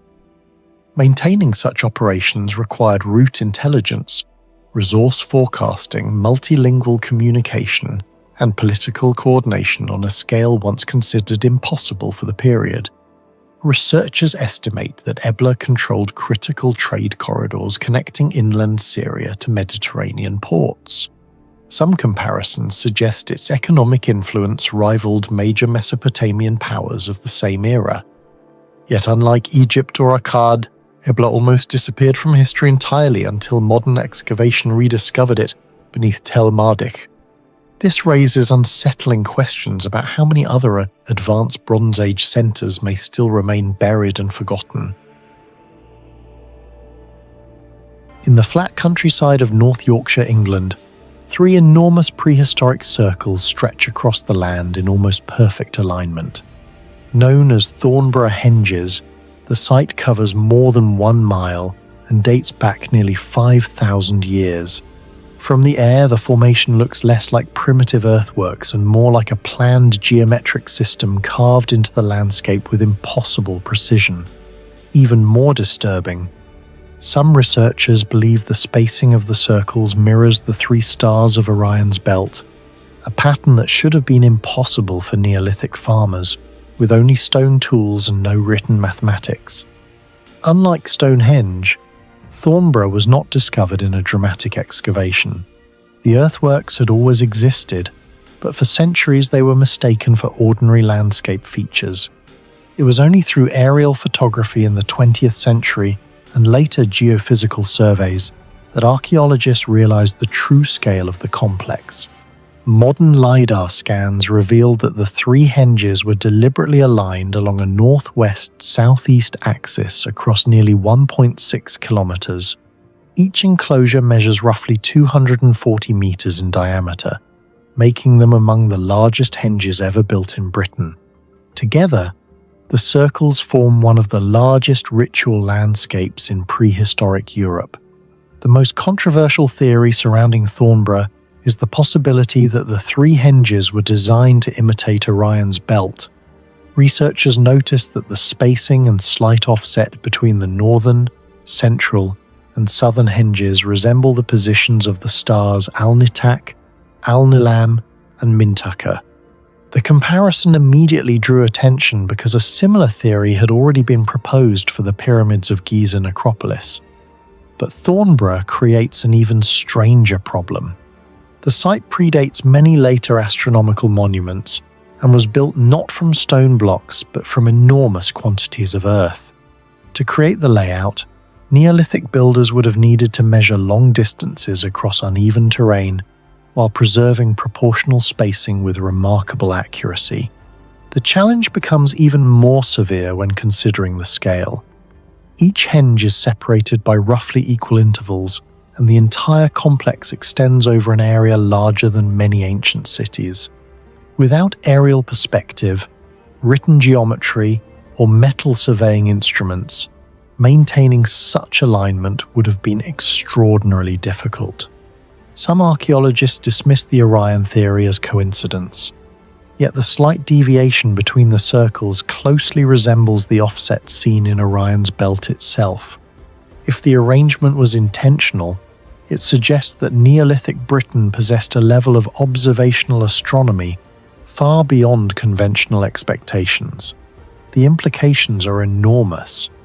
Orion was associated with death, rebirth, and divine power in several later civilizations, including ancient Egypt and Mesopotamia, Thornborough raises the uncomfortable possibility that prehistoric societies separated by thousands of kilometers may have shared symbolic astronomical traditions long before recorded history.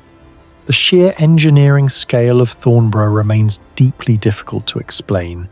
Each henge originally consisted of a massive circular ditch surrounded by high earthen banks. Archaeologists estimate that tens of thousands of tons of soil were excavated and moved during construction. Experimental archaeology suggests that digging even a small section of ditch using antler picks and stone tools requires enormous labor and time. Yet the Thornborough builders created 3 gigantic enclosures with relatively smooth curves and consistent dimensions. The northern henge alone measures approximately 250 meters across. By comparison, the inner diameter of Stonehenge is only around 33 meters. Thornborough was operating on an entirely different scale. Even more puzzling is the lack of evidence for a centralized ruling system. There are no palaces, no written records, and no signs of military infrastructure.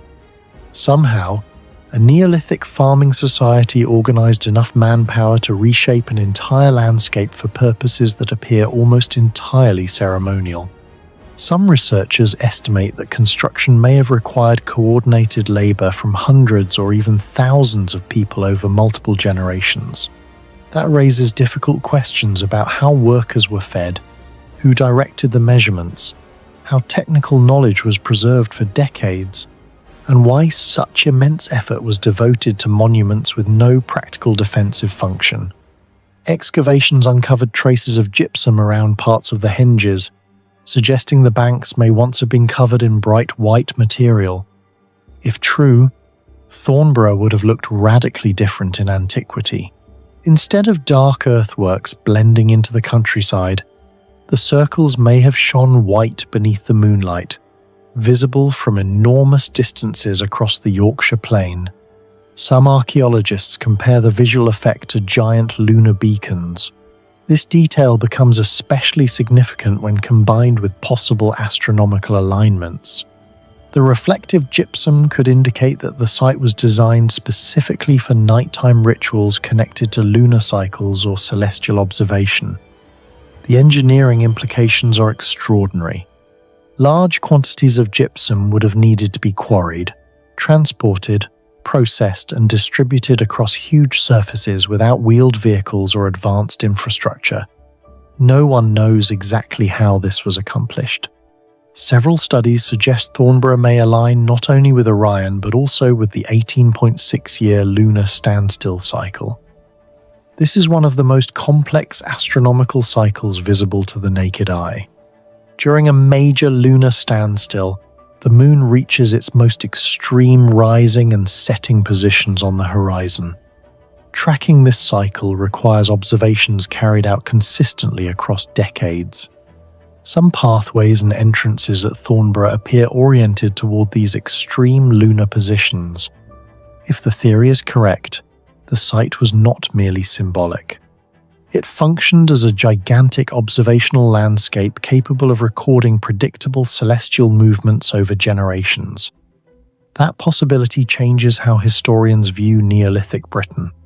Instead of isolated farming communities with limited scientific understanding, Thornborough suggests organized knowledge systems capable of preserving astronomical data across centuries. Modern surveys show that Thornborough was never an isolated monument. The surrounding area contains burial mounds, ritual avenues, pits, ancient pathways, and evidence of structures connected to the nearby river Ure. Archaeologists increasingly believe the henges form the center of an enormous ceremonial landscape used for seasonal gatherings and religious activity. In many ways, Thornborough resembles a prehistoric ritual complex on a scale comparable to later sacred capitals. Some experts describe it as a Neolithic cathedral district. The comparison is striking because the site predates the pyramids of Egypt's Old Kingdom by centuries. While ancient Egypt was still developing early dynastic states, communities in Britain were already constructing massive, geometrically planned ceremonial landscapes. Perhaps the greatest mystery is not how Thornborough was built, but why. The site had no obvious military value. It controlled no major trade route. It offered little strategic defense. Every sign points towards symbolic, religious, or astronomical importance. That alone challenges many assumptions about prehistoric societies. What do you think Thornborough Henges was truly built for a sacred ritual site, an ancient astronomical observatory, or something we still completely fail to understand? Share your thoughts in the comments below.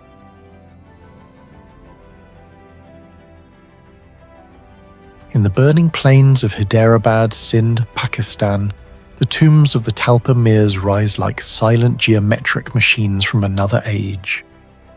Built more than 200 years ago by the Talpa dynasty, these royal tombs were never meant to shock modern engineers.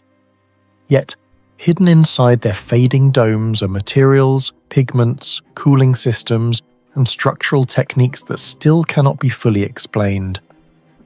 The site was first documented in detail during British surveys of Sindh in the 19th century, but serious architectural analysis only accelerated in the late 20th century when historians noticed something strange. Despite extreme heat, seasonal humidity, salt-laden winds, and centuries of neglect, large sections of the tomb complex remained structurally stable and visually preserved far beyond expectations for brick and lime architecture of the era. What researchers found inside raised even more questions. Summer temperatures in Sindh frequently exceed 45 degrees Celsius. Traditional masonry buildings in this environment usually trap heat, especially structures with enclosed chambers and domes. Yet measurements taken inside several Talpa tombs revealed interior temperatures significantly lower than outside conditions during peak daylight hours. The reason appears to be an advanced passive cooling design hidden within the architecture itself. The tombs use thick baked brick walls coated with multi-layer lime plaster capable of slowing thermal transfer, but the real mystery lies in the airflow system. Small ventilation shafts positioned near the upper domes are not aligned directly outward. Instead, many are angled in ways that create pressure differences as hot air rises. This resembles principles now seen in modern passive ventilation engineering and wind capture systems used in sustainable architecture. Some chambers also contain narrow transitional corridors acting as thermal buffers, reducing rapid temperature fluctuations between exterior and interior spaces.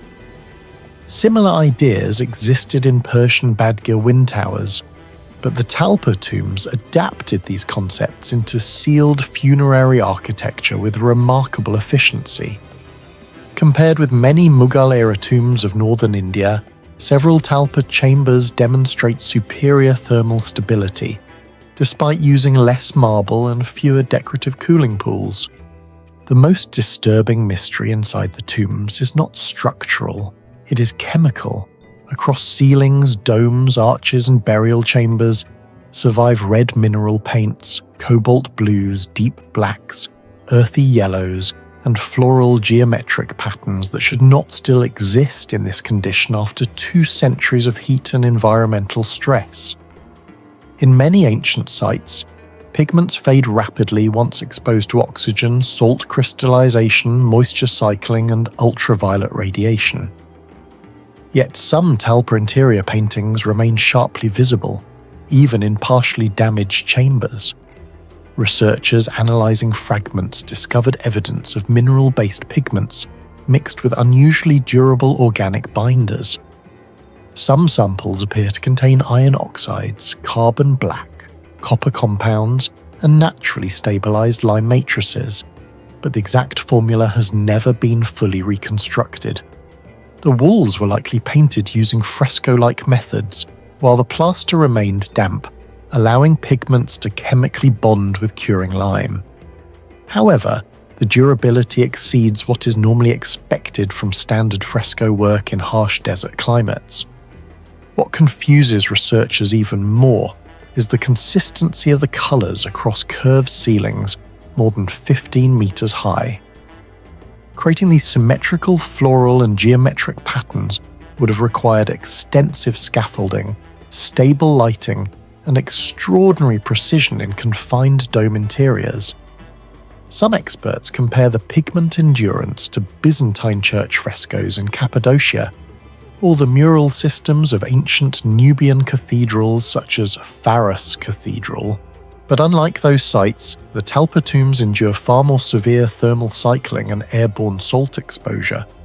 One hypothesis suggests the artisans may have used organic additives such as plant gums, seed oils, egg proteins, or sugar-based compounds mixed into the plaster itself.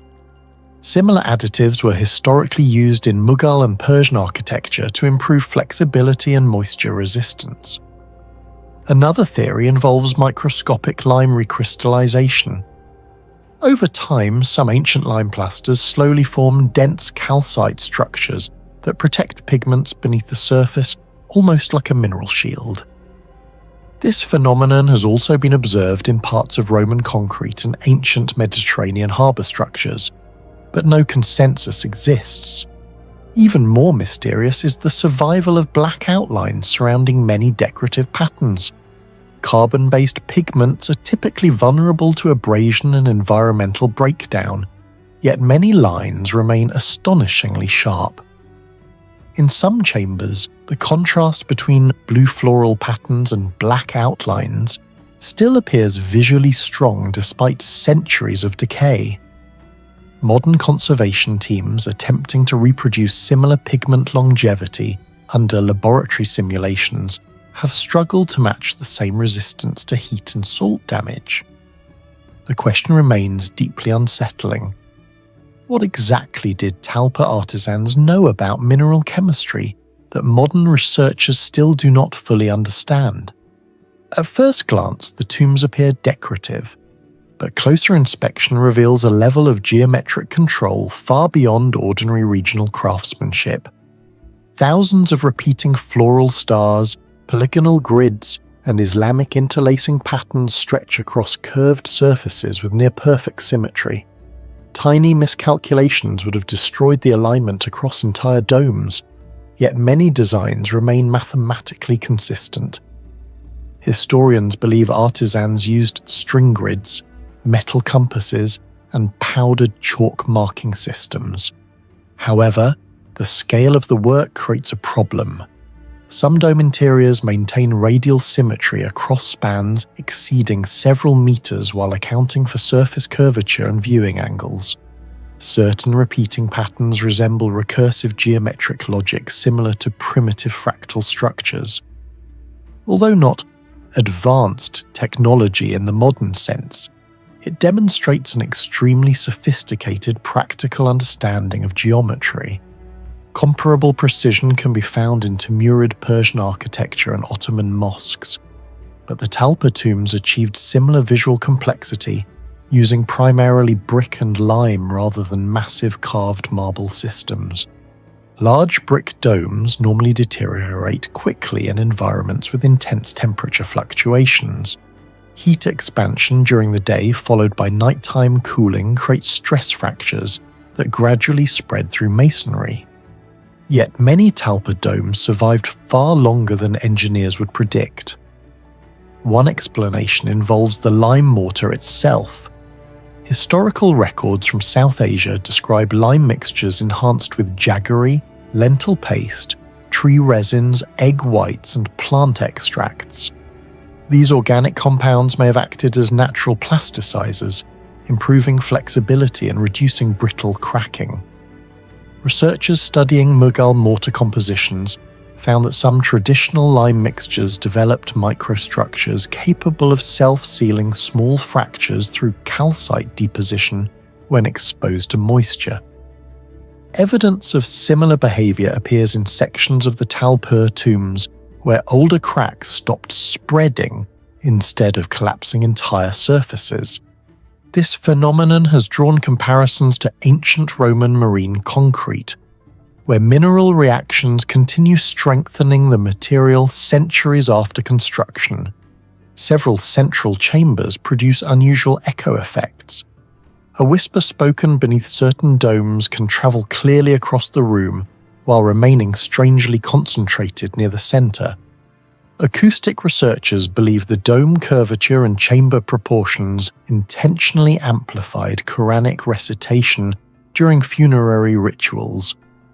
Some chamber ratios resemble acoustic optimization principles later studied in Ottoman mosques and Renaissance cathedrals. Yet these tombs were built in a regional kingdom with far fewer resources than the great imperial capitals of the time. Even partially collapsed structures still preserve noticeable resonance effects, suggesting the acoustic planning was deeply integrated into the architecture itself. What do you think the Talpa builders truly understood about chemistry and engineering that modern science still cannot fully explain? Share your thoughts in the comments below.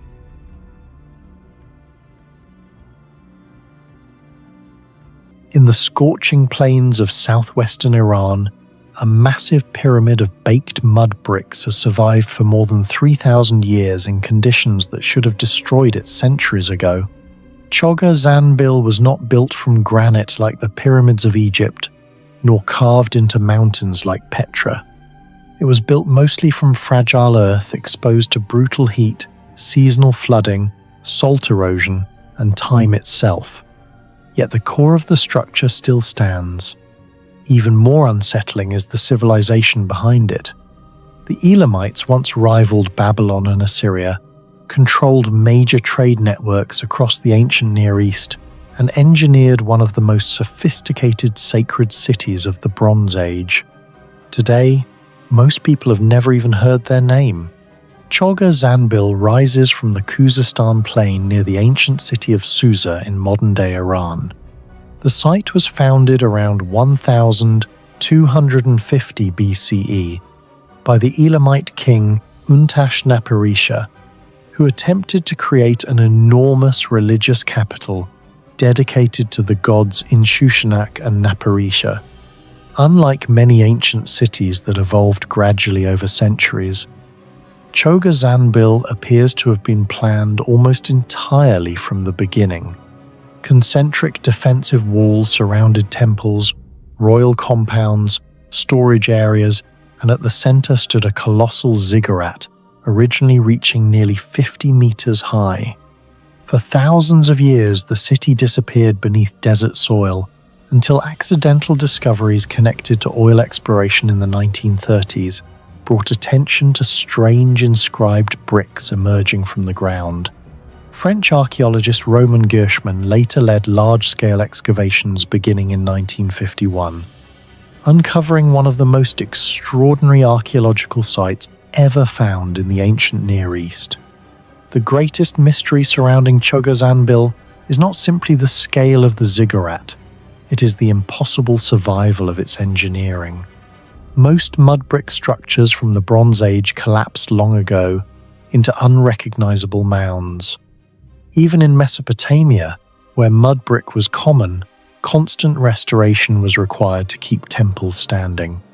Yet Chogha Zanbil endured more than 3 millennia, with major portions still recognizable today.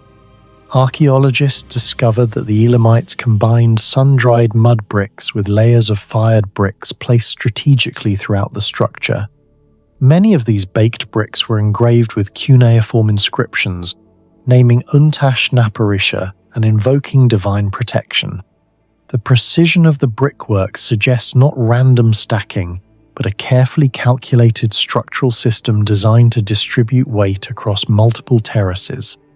What makes this even stranger is the environment. Khuzestan experiences extreme summer temperatures that regularly exceed 50 degrees Celsius. The soil contains significant salt concentrations capable of slowly destroying masonry from within. Seasonal water movement can weaken foundations over centuries. Yet the core of the ziggurat resisted complete collapse. Some researchers believe the Elamites may have developed advanced methods of waterproofing and mineral stabilization far earlier than previously assumed. Others point toward the unusually dense firing techniques of the outer bricks, which created surfaces capable of resisting erosion for centuries longer than ordinary mud brick. Similar mysteries appear at ancient Mesopotamian sites such as Ur and Babylon, but Choga Zanbil exists under harsher climatic conditions, making its preservation far more difficult to explain. The city's water system deepens the mystery further. Choga Zanbil was not built beside a massive river with naturally flowing irrigation.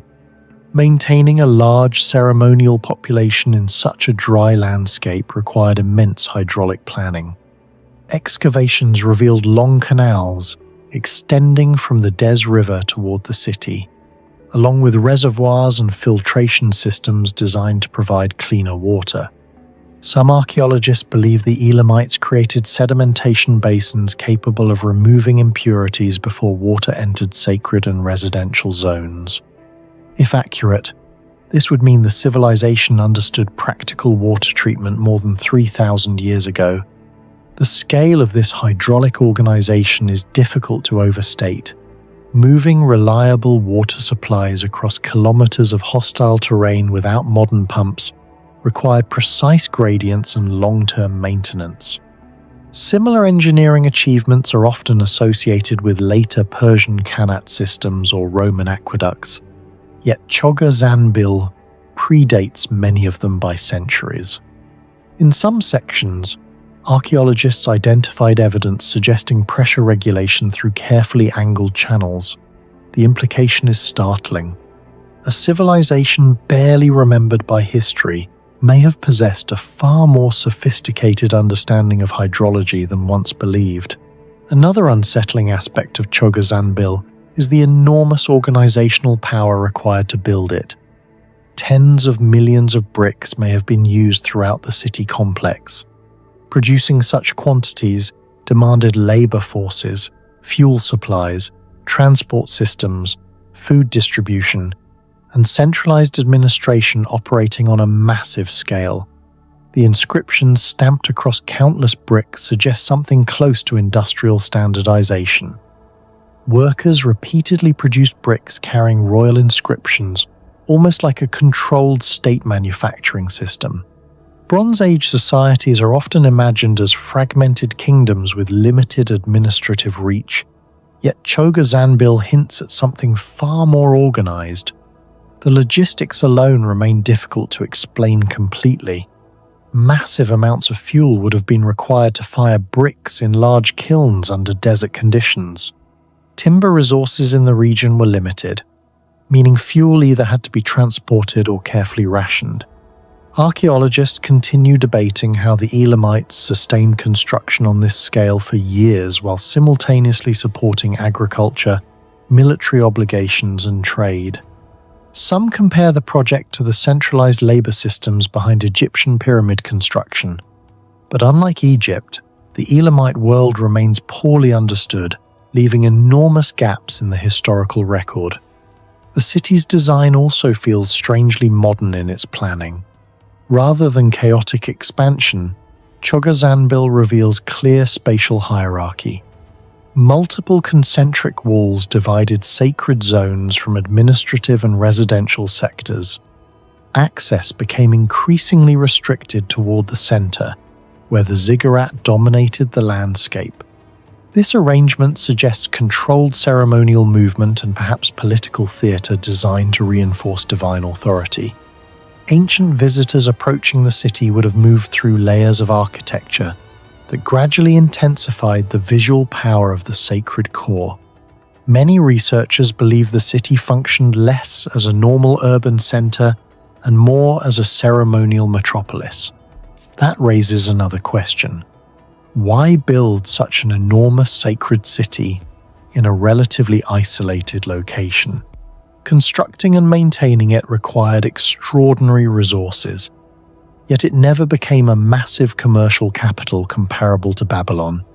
Some theories suggest Untashnaparisha intended the site to unify different Elamite populations through shared religion.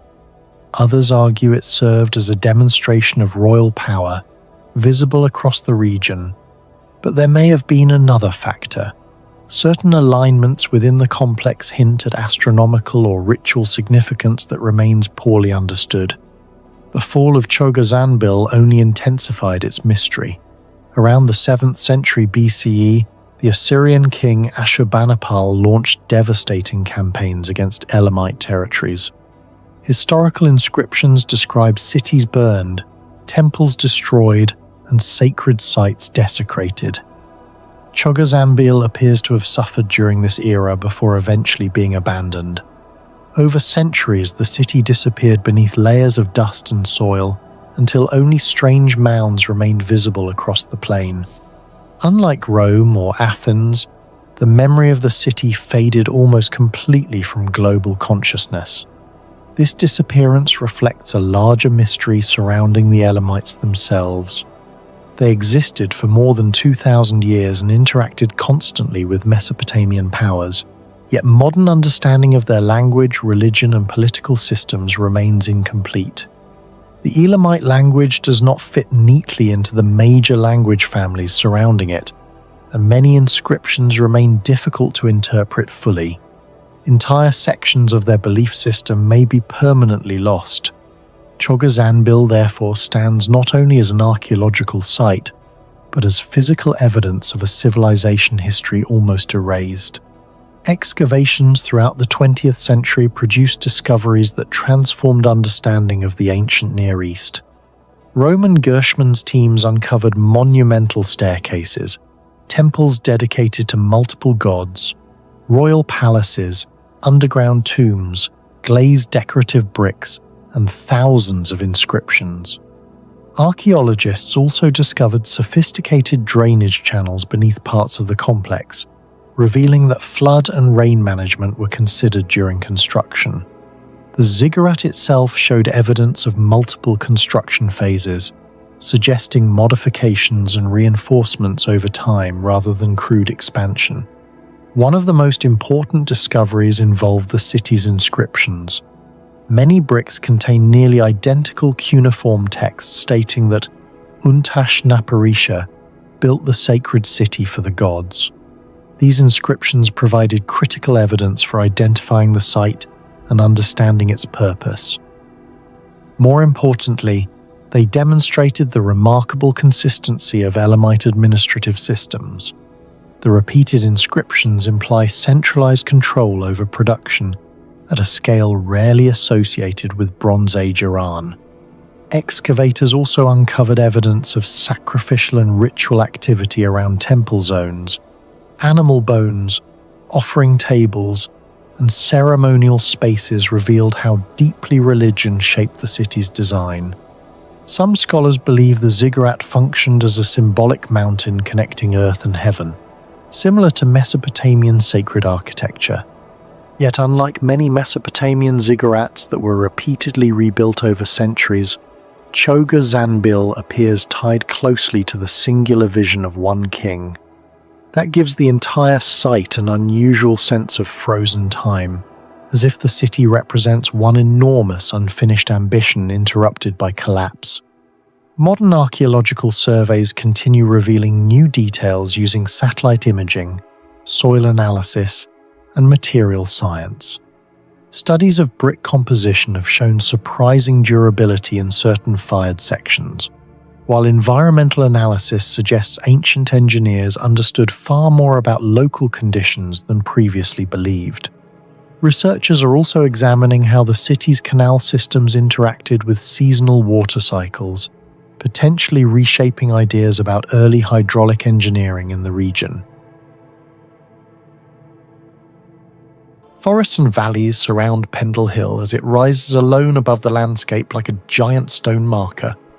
For centuries, it was feared because of witch legends. But long before the famous witch trials of 1612, Pendle Hill may already have been one of Britain's strangest ancient sites. A place connected to mysterious alignment systems, prehistoric navigation, astronomical observation, and technologies that still remain unexplained.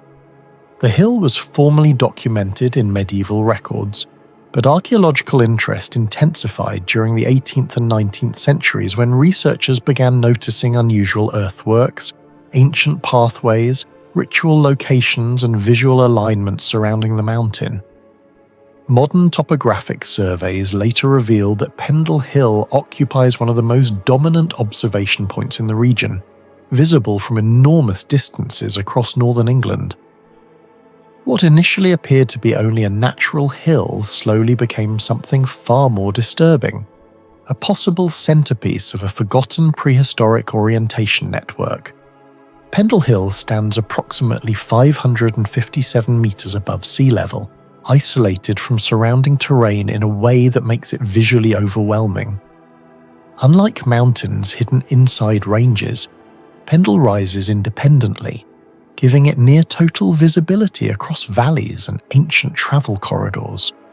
This immediately attracted the attention of landscape archaeologists, because many prehistoric societies selected elevated isolated landmarks for ceremonial and navigational purposes. Similar patterns can be seen at Newgrange, where ancient builders aligned structures with winter solstice sunlight, and at Machu Picchu, where mountains functioned as sacred astronomical references. Researchers studying visibility analysis discovered that Pendle Hill can be seen from dozens of kilometers away under clear conditions. Before modern roads, GPS, or even reliable maps, such landmarks may have served as giant orientation beacons for human movement. What makes this even stranger is the geometric prominence of the hill. Using GIS terrain modeling, some modern researchers found that Pendle occupies a naturally optimized line-of-sight position relative to several ancient pathways and ritual landscapes. In other words, its location may have made it one of the most effective natural navigation points in the region thousands of years ago. The greatest mystery surrounding Pendle Hill involves the controversial theory of ley lines. First popularized in the early 20th century by Alfred Watkins, ley lines proposed that ancient monuments, hills, standing stones, burial mounds, and sacred wells were intentionally placed along straight geographical alignments across enormous distances. Mainstream archaeology remains skeptical of many ley line claims. However, Pendle Hill repeatedly appears in alignment studies because multiple ancient sites in Lancashire and Yorkshire seem to connect visually or geographically through the hill itself. Some researchers argue this cannot be coincidence. Ancient societies without compasses somehow crossed forests, mountains, wetlands, and dense fog with remarkable precision. In Britain especially, weather conditions are often catastrophic for long-distance navigation. Thick mist can reduce visibility to only a few meters. Yet prehistoric communities still established trade routes and ceremonial networks over vast territories. One theory suggests that elevated landmarks like Pendle Hill acted as fixed orientation anchors. Instead of using magnetic navigation, ancient travelers may have relied on solar positioning, stellar movement, horizon geometry, and interconnected sightlines between sacred sites. This concept resembles systems used by other ancient civilizations. In the American Southwest, Chaco Culture National Historical Park contains roads stretching across deserts with astonishing directional accuracy. Some roads deviate less than a few degrees over many kilometers despite difficult terrain. Similarly, the Nazca civilization in Peru created massive geoglyph systems visible only from elevated viewpoints, suggesting advanced spatial planning long before aerial technology existed. At Pendle Hill, several researchers noted that ancient pathways and ritual points align unusually well with sunrise and sunset positions during seasonal transitions. If prehistoric Britons used Pendle as a central visual marker, they may have constructed one of the earliest large-scale orientation systems in Northern Europe. The mathematics behind this possibility is disturbing. Even a 1-degree error in directional alignment can create positional deviations of hundreds of meters across long distances. Maintaining such accuracy without modern instruments would require repeated astronomical observation and sophisticated environmental memory. Some experts believe prehistoric observers may have tracked solar azimuth positions using horizon markers. During solstices, the sun rises and sets at predictable extreme points along the horizon. By repeatedly observing these movements over generations, ancient societies could theoretically build directional systems accurate enough for navigation and ceremonial alignment. If true, Pendle Hill was not merely a mountain, it may have been part of a prehistoric geographic operating system. Historical accounts from the 18th and 19th centuries describe circular earthworks, unusual embankments, and possible ritual structures near Pendle Hill. Most no longer exist due to agriculture and erosion, but some faint traces remain detectable through aerial photography and LiDAR scanning. This raises an unsettling possibility. Pendle Hill's summit possesses extraordinary visibility. Fire or reflected light from the peak could potentially be seen across enormous portions of Lancashire. Some historians speculate the hill may once have functioned as a signalling platform centuries before Roman beacon systems appeared in Britain. Comparable systems existed throughout the ancient world. Byzantine warning networks transmitted military signals over hundreds of kilometres using fire towers. In Iron Age Britain, hill fort communication systems may have worked similarly. But Pendle's location makes it uniquely efficient. Because the hill dominates surrounding terrain, even primitive fire signalling would have achieved enormous visual range. Some archaeologists suspect that prehistoric communities may have used sequential hilltop communication long before written history recorded such technology. Pendle Hill's supernatural reputation may have deeper geological origins. The region is dominated by millstone grit formations, coarse sedimentary rock capable of influencing local moisture retention, acoustics, and possibly electromagnetic conditions. Visitors for centuries reported disorientation, abnormal echoes, shifting fog formations, and unusual atmospheric lights. Scientists propose several possible explanations. Temperature inversions can trap sound and distort spatial perception. Wet mineral-rich rock can affect electrical conductivity in the ground. Sudden atmospheric pressure changes across elevated terrain may also produce low-frequency vibrations capable of creating anxiety or confusion in humans. Similar environmental anomalies have been reported near Rujum El Hiri and Stonehenge, sites long associated with ritual behavior and supernatural legends. This connection appears repeatedly throughout ancient history. Many sacred locations were built in geologically unusual environments. Modern science still debates whether ancient humans intentionally selected such locations because of psychological or sensory effects. If Pendle Hill produced even mild environmental anomalies, prehistoric populations may have interpreted the site as spiritually powerful. Another theory proposes that Pendle Hill functioned as a seasonal astronomical marker. Because of its isolated geometry, the hill creates dramatic solar positions during solstices and equinoxes when viewed from nearby valleys.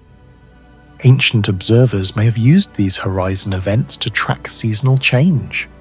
Agricultural societies depended on accurate timing. Planting crops too early or too late could mean starvation. Before written calendars, monitoring the movement of the sun across the horizon was one of humanity's oldest scientific systems. At Stonehenge, builders aligned stones with midsummer sunrise. At Newgrange, winter solstice sunlight illuminates an interior chamber with astonishing precision for only a few minutes each year. Pendle Hill may represent a natural version of the same concept. If ancient Britons repeatedly observed solar movement relative to the hill's profile, They could have created a reliable seasonal calendar using nothing more than landscape geometry. That would mean prehistoric communities in northern England possessed far more advanced observational knowledge than historians once believed. Do you think Pendle Hill was only the source of ancient superstition? Or could it have been part of a lost prehistoric knowledge system far more advanced than we realise? Share your thoughts in the comments below. In the desert plains south of ancient Babylon stands a shattered tower that many early travellers believed was the real Tower of Babel. Its summit is blackened as if burned by impossible heat. Its core was built from mud brick, one of the weakest building materials in the ancient world, yet the structure has survived for more than 2,000 years. This is Borsippa, one of the most mysterious ruins of Mesopotamia, and perhaps one of the clearest examples of ancient engineering that still refuses to fully explain itself. Not far from Babylon, Borsippa was once a major religious and intellectual center of the Neo-Babylonian Empire. The city was dedicated to Nabu, the Mesopotamian god of wisdom, writing, and knowledge. Ancient texts describe the city as a sacred place tied to learning and celestial observation. At its center stood an enormous ziggurat, known today as Birs Nimrud, a stepped tower that dominated the surrounding plains for kilometers. European explorers arriving in the 18th and 19th centuries were stunned by its appearance. Unlike many ruined Mesopotamian structures that had collapsed into low mounds, Borsippa still rose dramatically from the desert, its upper sections twisted, fractured, and darkened by fire. Some immediately connected it to the biblical story of Babel. Others believed lightning had struck the tower repeatedly across centuries. Even today, standing before the ruins creates the impression that the structure suffered a catastrophe violent enough to scar the stone itself. The greatest mystery surrounding Borsippa is not simply its size, but the fact that it still exists at all. The ziggurat was constructed primarily from sun-dried mud brick, a material highly vulnerable to water, erosion, heat stress, and structural collapse. Modern mud brick buildings in harsh climates often deteriorate within decades without constant maintenance. Yet Borsippa survived more than 2 millennia of sandstorms, seasonal flooding, extreme temperature shifts, and abandonment. Archaeologists studying the structure discovered that the Babylonians used sophisticated, layered engineering techniques inside the tower. Massive cores of mud brick were protected by outer layers of keyline-fired bricks bonded with bitumen, a natural asphalt-like substance resistant to moisture. This combination created a form of environmental shielding far more advanced than many historians once assumed possible for the period. But even this does not fully explain the tower's endurance. The internal weight distribution of the ziggurat appears unusually effective at preventing catastrophic collapse. The lower terraces absorbed pressure through step geometry that dispersed vertical force outward rather than directly downward. In several areas, drainage systems appear to have redirected water away from vulnerable sections of the core.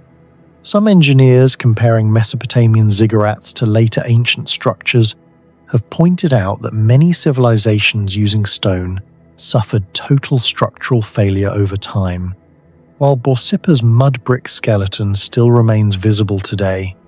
That contradiction is part of what makes the site so unsettling. By conventional expectations, it should not have survived longer than massive stone monuments elsewhere in the ancient world. The darkened summit of the tower became another source of speculation. Travelers in the 19th century described the upper bricks as appearing partially vitrified, as though exposed to extremely intense heat. Some surfaces looked melted or fused together. Local legends claim the tower had been destroyed by divine fire from the heavens. Early biblical scholars used the blackened summit as evidence supporting the Tower of Babel connection. Modern archaeology proposes more grounded explanations. repeated lightning strikes, warfare, ritual fires, or long-term thermal damage from desert exposure. Yet none fully account for the dramatic visual appearance of the upper structure. Even today, drone footage of the ruins gives the impression of a tower scorched by an event powerful enough to permanently alter the material itself. The association with Babel became even stronger because Borsippa matched several symbolic elements from later traditions. Ancient writings described a tower reaching toward the heavens, interrupted before completion. Nebuchadnezzar II himself left inscriptions stating that he restored the ziggurat after it had fallen into ruin. One inscription speaks of an ancient structure abandoned long before his reign, its upper sections unfinished and collapsing. That detail fascinated historians because it suggested the tower may already have carried legendary status even in antiquity. Some researchers believe stories surrounding multiple Mesopotamian ziggurats eventually merged into the biblical Babel narrative. Others argue Borsippa's dramatic appearance made it the most likely inspiration for later imagination. The archaeological history of Borsippa began attracting serious international attention during the 19th century. In the 1850s, British archaeologist Henry Rawlinson investigated the site while studying cuneiform inscriptions across Mesopotamia. Rawlinson's work helped establish that Borsippa was not merely a military ruin, but a major religious center tied directly to Babylonian intellectual life. Excavations uncovered inscriptions dedicated to Nabu, along with brick stamps bearing the name of Nebuchadnezzar II. These stamped bricks became some of the strongest evidence connecting the structure to the Neo-Babylonian Empire at its height during the 6th century BCE. The brick inscriptions revealed something else equally fascinating: standardization on an enormous scale. Millions of bricks across Mesopotamia carried nearly identical royal markings, dimensions, and manufacturing techniques. This suggested the Babylonians operated an organized state-controlled construction system capable of producing and transporting vast quantities of material across difficult terrain. Some historians compare the logistical complexity to Roman imperial infrastructure centuries later. The scale becomes even more impressive considering the environmental limitations of Mesopotamia. Large forests for timber were scarce. Stone resources were limited. Massive construction projects depended heavily on clay extraction, kiln firing, river transport, and coordinated labor systems. Borsippa was not simply a temple, it was evidence of industrial-level organization long before the industrial age existed. Excavations during the 20th century uncovered additional layers of mystery beneath the visible ruins. Archaeologists found evidence that Borsippa was deeply tied to astronomy and scholarly activity. Babylonian civilization possessed some of the most advanced astronomical knowledge of the ancient world. Priests recorded planetary movements, tracked lunar eclipses, and calculated celestial cycles with astonishing precision. Clay tablets linked to Babylonian scholarly traditions suggest temples dedicated to Nabu may have served not only religious functions, but also intellectual and observational ones. Some researchers believe the elevated terraces of the ziggurat may have functioned partly as platforms for observing the night sky above the flat Mesopotamian horizon. This possibility transformed Borsippa from a simple religious monument into something far more intriguing, a hybrid structure combining ritual, mathematics, administration, and astronomical science. The idea is reinforced by Mesopotamia's broader obsession with celestial order. Babylonian astronomers developed predictive methods capable of forecasting eclipses centuries before modern telescopes existed. Their mathematical systems influenced later Greek astronomy and eventually parts of Islamic and European scientific tradition.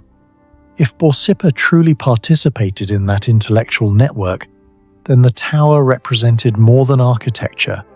It represented a civilization attempting to decode the structure of the cosmos itself. The surrounding city also revealed evidence of advanced urban organization. Archaeologists uncovered temple complexes, canals, administrative areas, and defensive structures connected to wider Babylonian infrastructure. Water management appears to have been especially important. Maintaining a large urban center in southern Mesopotamia required constant control over irrigation, flooding, and agricultural distribution. Some canal systems linked to Borsippa may have supported both trade and long-distance transportation of construction materials. This raises another enduring mystery. How did ancient engineers maintain such massive hydraulic systems across unstable desert environments for centuries? Similar questions surround other Mesopotamian cities like Ur, Nippur, and Babylon itself, many of which eventually declined after river systems shifted or irrigation networks collapsed. Borsippa's disappearance remains another unresolved puzzle. Ancient records gradually become silent about the city after the classical period. Trade routes changed. Political power shifted. The once great intellectual center slowly dissolved into ruin. Some historians blame environmental degradation caused by salinization and over-irrigation, which damaged agricultural productivity across Mesopotamia.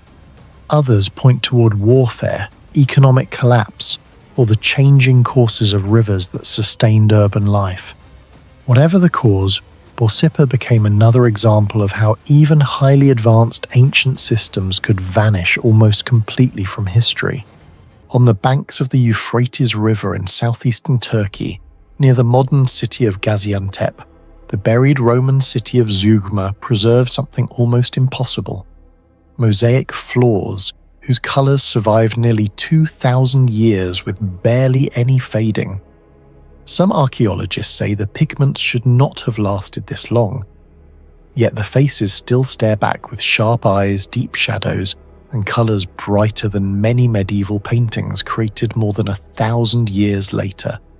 Although travelers had noticed ruins in the area for centuries, the true scale of Zeugma remained hidden until large rescue excavations began in the late 1990s before the construction of the Bereshek Dam. Archaeologists racing against rising floodwaters uncovered enormous Roman villas filled with some of the finest mosaics ever found in the ancient world. Entire neighborhoods vanished underwater before excavation could finish, meaning large sections of Zeugma may still remain preserved beneath the reservoir today. The greatest mystery surrounding the Zeugma mosaic houses is not simply artistic beauty, it is survival. Most Roman wall paintings and mosaics discovered across the Mediterranean suffer severe pigment decay. At sites like Pompeii or Herculaneum, reds darkened, blues weakened, and organic binders deteriorated after centuries of humidity and oxidation. But many mosaics at Zeugma still retain unusually intense crimson reds, cobalt-like blues, emerald greens, gold tones, and extremely deep blacks. The difference becomes even stranger when scientists compare the environmental conditions. Zeugma endured earthquakes, flooding, seasonal humidity, underground mineral exposure, centuries of burial pressure, and unstable temperatures near the Euphrates basin. Under normal conditions, many pigments should have chemically broken down long ago, yet they did not. Laboratory analysis revealed that many tesserae, the tiny mosaic cubes, were made from stones and colored glass imported from distant regions across the Roman Empire and possibly beyond. Some mineral traces suggest sourcing routes connected to Egypt, Anatolia, Syria, and Mesopotamia simultaneously. Researchers identified unusually high concentrations of copper, iron oxides, and silicate compounds in several blue and green sections. Some chemical signatures resemble Egyptian blue, one of the most advanced synthetic pigments of the ancient world. Egyptian blue itself remains a scientific curiosity. Created more than 4,500 years ago, the pigment required controlled heating between roughly 850 degrees Celsius and 1,000 degrees Celsius. That temperature range had to remain stable enough to form cuprorivate crystals, something difficult even for early industrial furnaces. Modern studies discovered that Egyptian blue emits infrared luminescence invisible to the human eye, meaning ancient craftsmen accidentally engineered a material with optical properties modern science only fully understood in recent decades. At Zeugma, some blue tesserae display similar durability characteristics. This raises an uncomfortable question. Did Roman craftsmen inherit forgotten material knowledge from earlier civilizations? Some researchers believe the mosaic workshops at Zeugma may have possessed specialized recipes for stabilizing pigments against moisture and oxidation. Others suggest the secret was not the color itself, but the interaction between pigment, mineral composition, firing temperature, and microscopic surface polishing. Under magnification, several tesserae show surfaces smoother than typical Roman decorative stonework. That smoothness may have reduced moisture penetration for centuries. Even more mysterious is how the artists achieved realistic facial shading. The famous Gypsy Girl mosaic, one of the symbols of Zeugma Mosaic Museum, contains subtle gradients using hundreds of slightly different color transitions packed into tiny spaces. Some tesserae measure only a few millimeters across. This density exceeded many Roman mosaics from Italy itself. To create those transitions manually would require extraordinary planning, advanced geometric layout systems, and a deep understanding of light reflection. Modern mosaic experts estimate that some panels could contain over 1 million individual pieces. The probability of maintaining alignment errors below a few millimeters across large surfaces without modern projection tools is astonishing. Some historians compare Zeugma's shading techniques to Renaissance painting methods developed more than 1,000 years later. Zeugma stood dangerously close to major seismic zones linked to the East Anatolian fault system. Historically, the region experienced repeated destructive earthquakes, yet many mosaic floors remained remarkably intact. Excavations revealed that the mosaics were not placed directly on hard stone. Instead, builders created multi-layered foundation systems composed of compacted rubble, lime mortar, crushed ceramics, flexible aggregate layers, and finely prepared bedding surfaces. This structure behaved almost like a shock absorber. Modern engineers studying Roman construction noticed that crushed ceramic fragments can redistribute stress waves during seismic movement. In effect, the floor slightly flexes rather than cracking instantly. Some sections also included drainage gaps beneath the floors, reducing hydrostatic pressure during flooding seasons. Comparable systems existed in parts of Pompeii, but the Zeugma foundations appear unusually refined. Several villas preserved near-perfect geometric flooring despite centuries of tectonic instability. Some researchers compare the engineering concept to modern floating floors used in vibration-sensitive laboratories. The disturbing implication is that Roman frontier engineers may have understood practical seismic mitigation far better than traditionally assumed. Another mystery lies below the mosaics. Under many elite houses, archaeologists discovered drainage tunnels, air circulation voids, sloped subfloors, and complex water routing channels. The precision of some gradients appears extremely deliberate. Without these systems, groundwater and salt crystallization would have destroyed the mosaics rapidly. Moisture is one of the deadliest enemies of ancient pigments because evaporating water leaves salt deposits that fracture surfaces from within. But Zeugma's villas survived for centuries. Some floor gradients differ by only tiny fractions across multiple meters. Achieving that level of consistency without laser surveying tools required remarkable craftsmanship. Roman texts discuss aqueducts extensively, but they rarely describe detailed domestic humidity management systems like those found at Zeugma. This suggests that many practical engineering traditions may never have been formally recorded. Zeugma was not supposed to become one of the richest artistic centers of the Eastern Roman world. Originally founded near a strategic crossing point over the Euphrates, the city evolved into a massive trade hub connecting Rome, Persia, Anatolia, Syria, and Silk Road commerce. Wealth poured into the city. Excavations uncovered heated bath systems, imported marble, fountains, advanced plumbing, and villas decorated at levels comparable to aristocratic homes in Antioch or even parts of Rome. This creates another puzzle. Why would a frontier city invest so heavily in artistic perfection?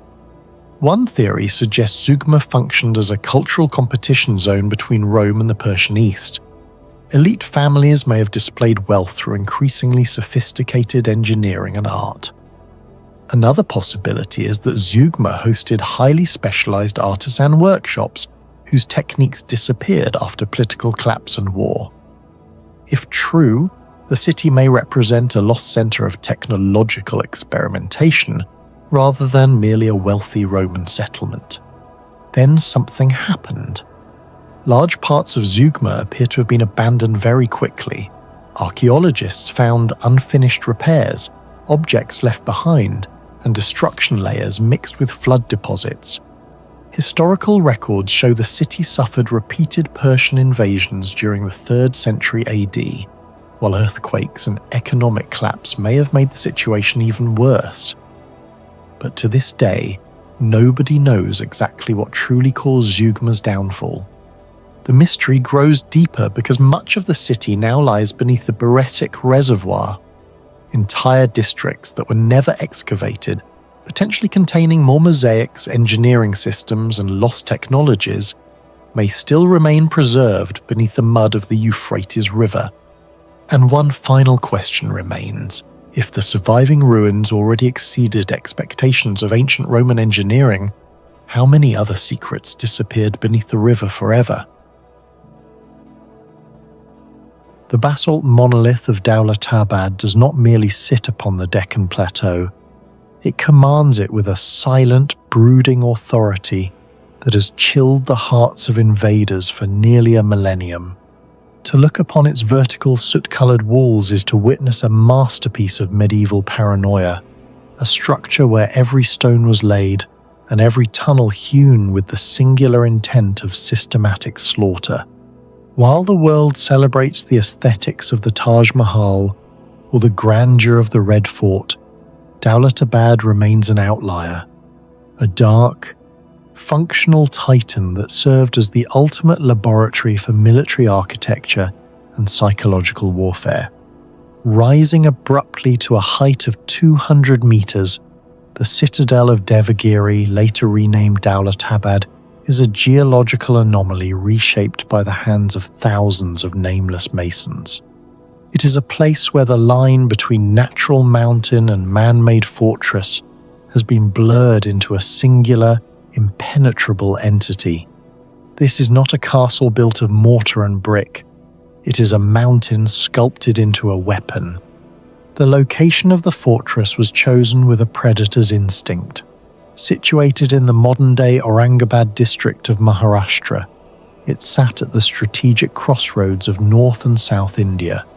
For the Yadava dynasty, who founded it in the 12th century, the site offered a natural defensive advantage that required only a final, brutal refinement to become invincible. When the first Muslim conquerors from the north, led by Alauddin Khalji, arrived at its base, they did not see a target. They saw an impossibility. What truly elevates Dowlatabad into the realm of ancient mystery is a feature hidden deep within the rock, the Andhari.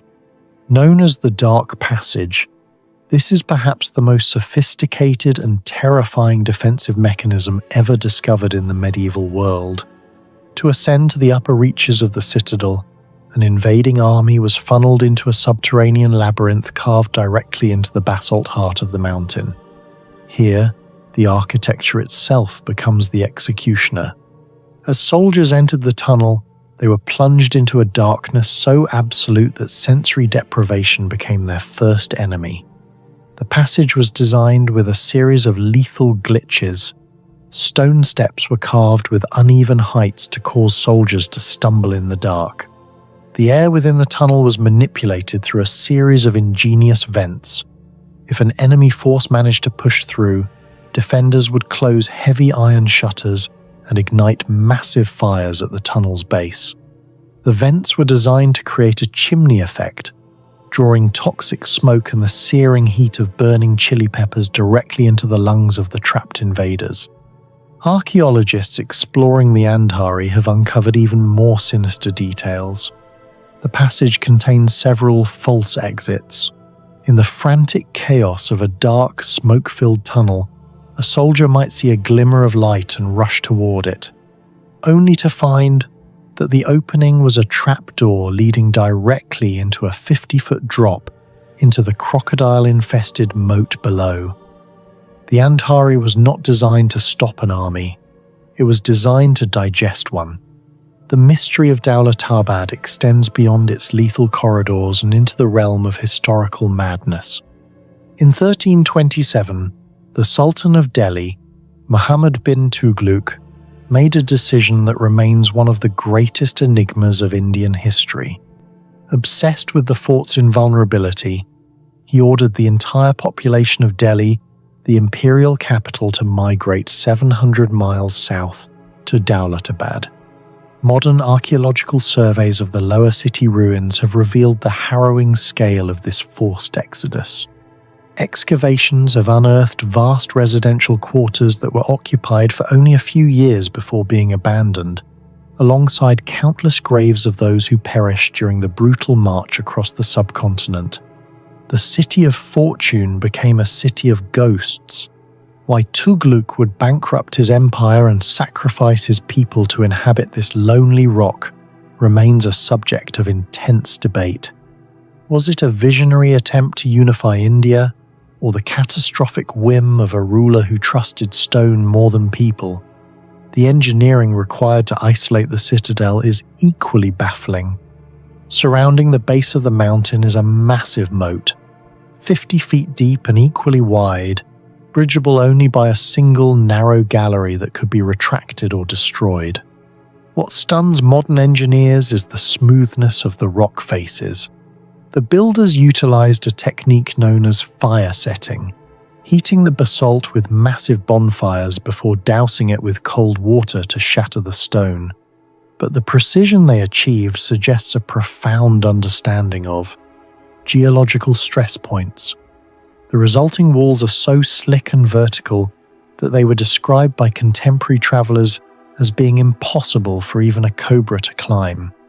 Throughout the 19th and 20th centuries, the Archaeological Survey of India has worked to peel back the layers of this multi-dynastic site. One of the most significant discoveries occurred near the summit, where researchers mapped a complex hydraulic network. In a region prone to drought, the fort possessed hidden stone cisterns and terracotta piping that could store enough rainwater to sustain a garrison of thousands for over a year. This discovery shifted our understanding of medieval siege warfare. Daulatabad was not just a shield, but a self-sustaining ecosystem that could outlast any enemy. The significance of Daulatabad in the global archaeological record is its testament to the limits of human ingenuity when fueled by the fear of conquest. It stands as a monument to a time when architecture was the ultimate deterrent. It was never taken by force. Every time the fort changed hands, it was through the slow rot of starvation or the quiet exchange of gold for keys. Shapinua did not look like the center of an empire. It stood deep inside the hills of northern Anatolia, far from the great rivers of Mesopotamia, and far from the monumental stone landscapes of Egypt. Winters were harsh. The terrain was uneven. Dense forests surrounded the region for centuries. Yet sometime during the 14th century BCE, this isolated city became one of the most important command centers of the Hittite world. Kings governed from here. Priests carried out state rituals here. Thousands of official records passed through its halls. Entire military operations may have been coordinated from this mountain settlement. Then, almost without warning, it vanished. For centuries, historians knew the name Shapinua only from scattered Hittite texts. Ancient records described ceremonies, royal movements, diplomatic affairs, and military matters connected to the city, but no one knew where it actually was. It became one of archaeology's strangest absences, a politically important city that had disappeared so completely that even its physical location turned into a mystery. That changed in 1989, when archaeologist Aygul Swell began investigating ruins near the modern Turkish town of Ortaköy, after villagers discovered unusual clay fragments in nearby fields. Those fragments turned out to be cuneiform tablets. Beneath the soil lay the remains of a lost Hittite administrative capital. What emerged from the excavations was far larger than researchers expected. The ruins spread across multiple sectors of rugged terrain, covering several square kilometers. Massive building foundations appeared beneath collapsed earth and vegetation. Long corridors, ceremonial areas, storage spaces, workshops, and archive rooms slowly emerged from the ground. But the discovery that changed everything was the tablets. Thousands of them. More than 4,000 tablet fragments have been recovered from Shapinua so far, making it one of the largest Hittite textual archives ever discovered. Many were written in Hittite, while others used Hurrian and Akkadian, the diplomatic languages of the ancient Near East. This instantly revealed something historians had underestimated for decades. The Hittite Empire was operating an administrative system of enormous complexity. Long before Rome created imperial bureaucracy, long before medieval kingdoms established centralized archives, officials in Anatolia were already maintaining multilingual records connected to politics, logistics, diplomacy, religion, and warfare. Some of the most disturbing texts discovered at Shapinua were not military records but rituals. Entire sequences describe ceremonies meant to protect the kingdom from catastrophe. Priests attempted to remove pollution from the land through animal sacrifice, symbolic purification, controlled fire, and repeated invocations of divine forces. One mistake during a ritual could supposedly anger the gods further. Certain ceremonies required exact movements, exact wording, exact timing. In the Hittite world, political stability depended on maintaining cosmic order. If famine struck or armies failed, rulers believed the balance between humanity and the gods had been broken. This gives Shapinua an almost unsettling atmosphere compared to many other Bronze Age sites. It was not simply a city where people lived.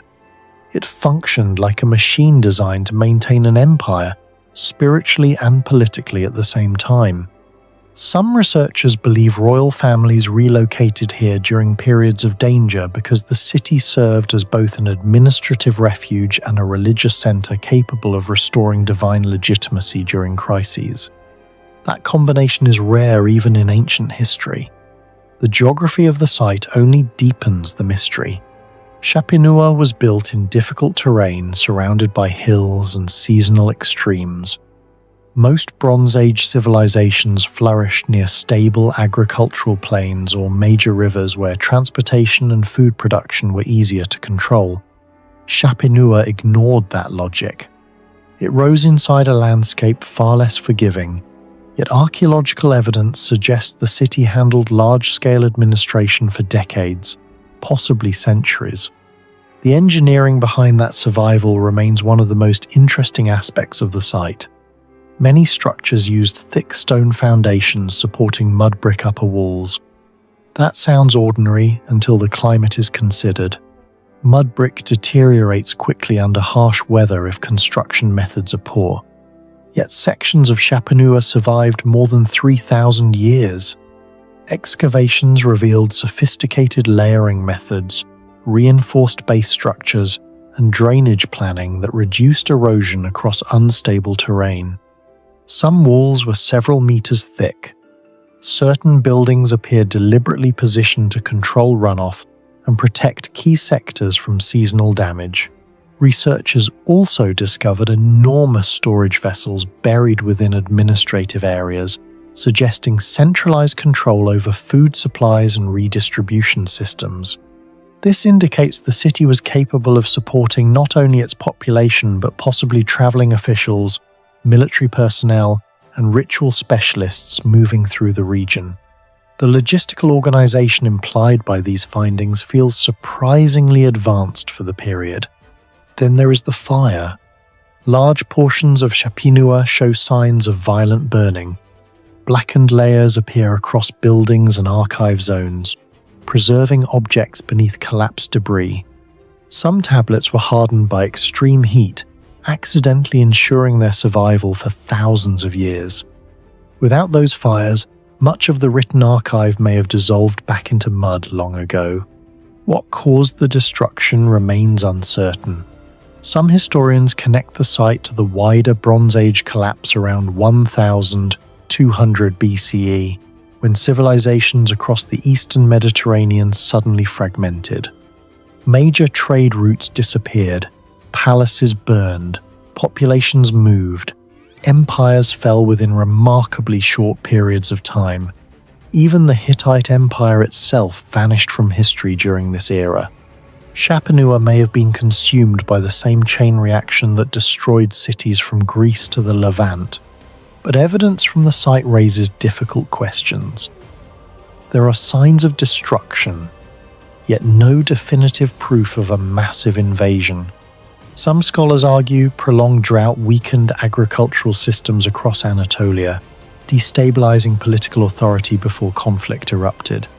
Climate data from tree rings and sediment studies indicate severe environmental stress affected parts of the eastern Mediterranean during the late Bronze Age. Others believe internal political struggles inside the Hittite Empire played a major role. Rival factions, succession disputes, and regional rebellions may have fractured the kingdom before external threats arrived. Another theory suggests Chapinua functioned as a wartime operational center during the empire's final decades.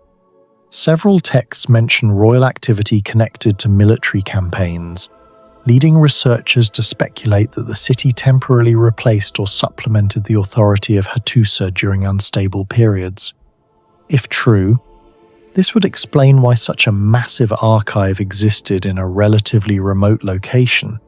Chapinua may have been where the empire tried to reorganize itself while the ancient world around it was collapsing. That possibility changes the emotional weight of the site completely. These ruins may not represent an ordinary city destroyed by history.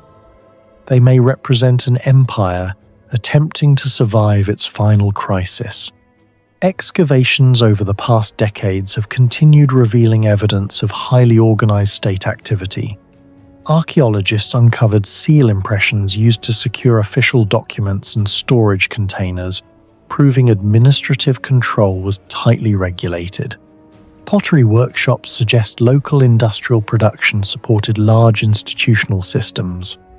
Religious objects connected to Hittite storm gods and ceremonial traditions point toward elite ritual activity taking place inside the city.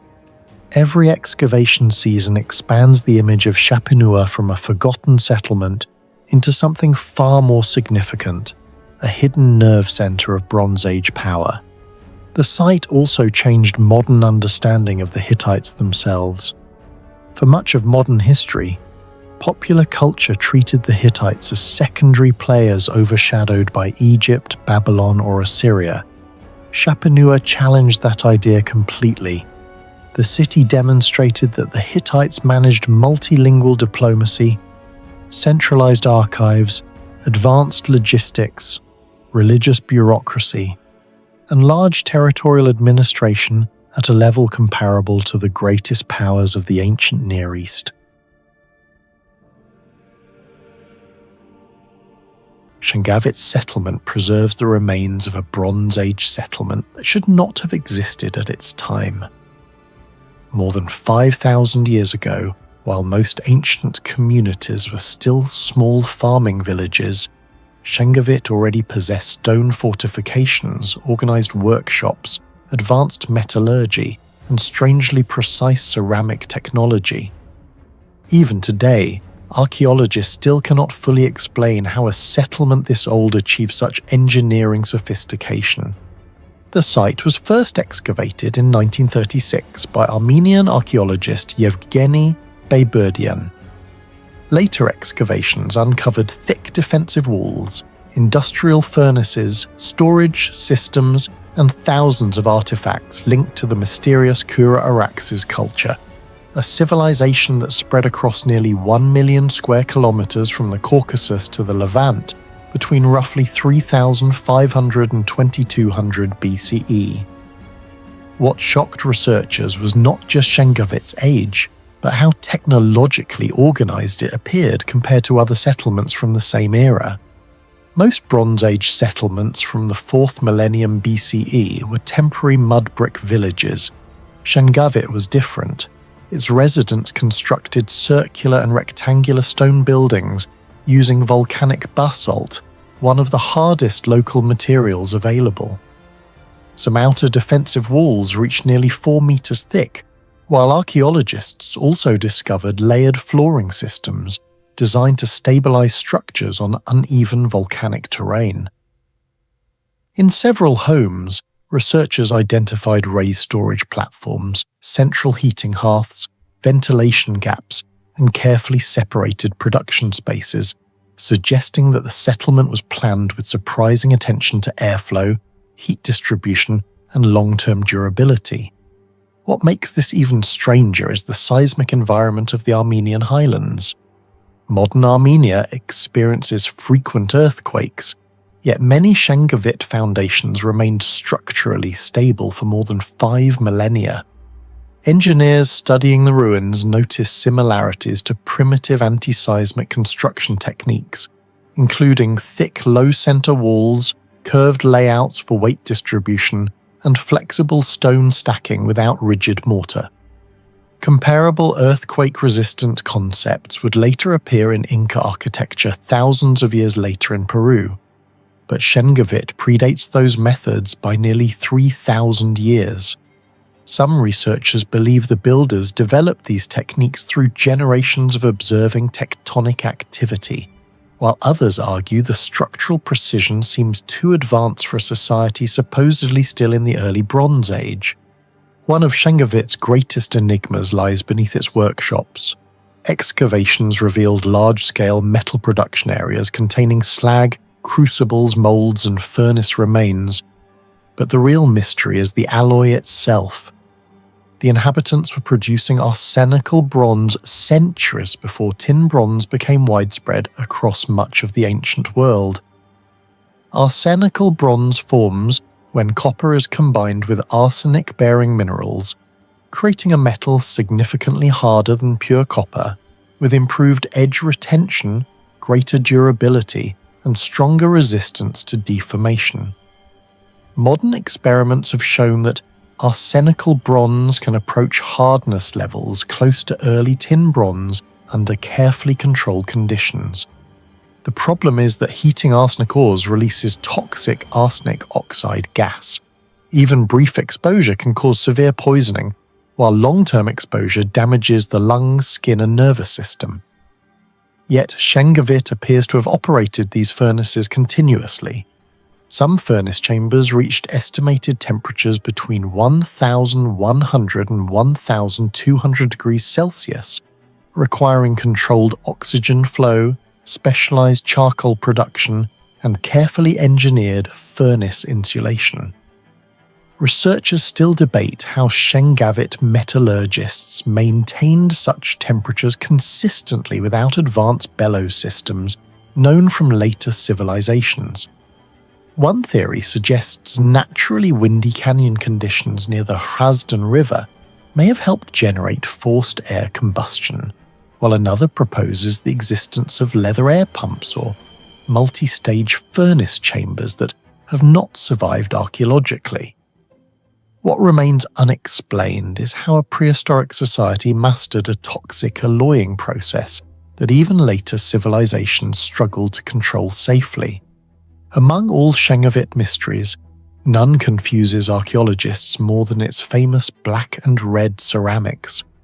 The pottery of the Kura Araxes culture is instantly recognizable for its glossy black upper surfaces, deep red lower bodies, razor-sharp geometric symmetry, and remarkably consistent firing quality. At first glance, the vessels appear decorative, but reproducing them has proven unexpectedly difficult, even for modern experimental archaeologists. To create this dual-color effect, ancient potters had to manipulate oxygen levels inside the kiln with extraordinary precision. During firing, oxygen-rich conditions produced the red coloration through iron oxidation, while oxygen-starved conditions created black surfaces through carbon reduction. The transition between these phases had to occur at exactly the right temperature and timing. Even small variations could ruin the entire batch. Experimental reconstructions have shown that maintaining this thermal balance without modern instruments is extremely unstable, yet Shengavit pottery achieved near-industrial consistency. Thousands of ceramic fragments display almost identical coloration, uniform wall thickness, highly standardized shapes, and repeating geometric patterns with minimal deviation. Some ceramic specialists argue this suggests standardized measurement systems, specialized master craftsmen, or even kiln designs far more advanced than expected for the period. The firing temperatures themselves are also remarkable. Scientific analysis indicates some ceramics exceeded 900 degrees Celsius, hot enough to partially vitrify surface minerals and significantly increase durability. Certain vessels still retain polish and pigmentation after more than 5,000 years buried underground. When compared to many contemporary ceramics from Mesopotamia or Anatolia, Shengavit pottery often shows better thermal control, sharper symmetry, and lower defect rates. This has led some historians to describe Kura Araxes ceramics as one of the earliest examples of mass-standardized craft production in human history. But the greatest mystery is not the pottery itself. It is the knowledge required to create it repeatedly without written chemistry, thermometers, or modern kiln engineering. Artifacts discovered at Shengavit suggest connections extending across enormous distances. Obsidian analysis revealed volcanic glass transported from multiple source regions throughout the Armenian highlands, while carnelian beads likely originated far to the south. Certain metallurgical styles resemble techniques later found in Anatolia and northern Mesopotamia. The Kura Araxes cultural horizon eventually stretched across Armenia, Georgia, eastern Turkey, northwestern Iran, Syria, and parts of the Levant, covering nearly 1 million square kilometers. Yet archaeologists found no evidence of a centralized empire. There are no royal palaces, no monumental kings, and no massive military inscriptions. Instead, the culture spread almost invisibly through pottery styles, metallurgy, architecture, and manufacturing systems. Some scholars compare this phenomenon to a prehistoric technological network rather than a traditional kingdom. It may have functioned through migrating craftsmen, interregional trade partnerships, or shared industrial knowledge moving between settlements over generations. In some ways, Shengavit resembles an ancient manufacturing hub operating inside a decentralized Bronze Age world. The scale of specialization at Shengavit raises another unresolved question. How was labor organized? The settlement supported metalworkers, potters, stonemasons, textile producers, food storage managers, and long-distance traders. This level of specialization normally appears in societies with strong centralized authority, yet Shengavit lacks obvious signs of kingship. Archaeologists have not identified royal tombs, administrative palaces, or written bureaucratic systems comparable to Mesopotamia. Despite this, production remained highly standardized. Some researchers believe Shengavit may represent an early form of cooperative urban organization, a society capable of large-scale industrial coordination without rigid monarchy. If true, it would challenge long-standing assumptions about how the first complex societies developed. What do you think really happened to Shengavit? Was it destroyed by climate collapse, abandoned after trade networks failed? Or did an advanced Bronze Age culture simply vanish and take its knowledge with it? Share your theory in the comments below.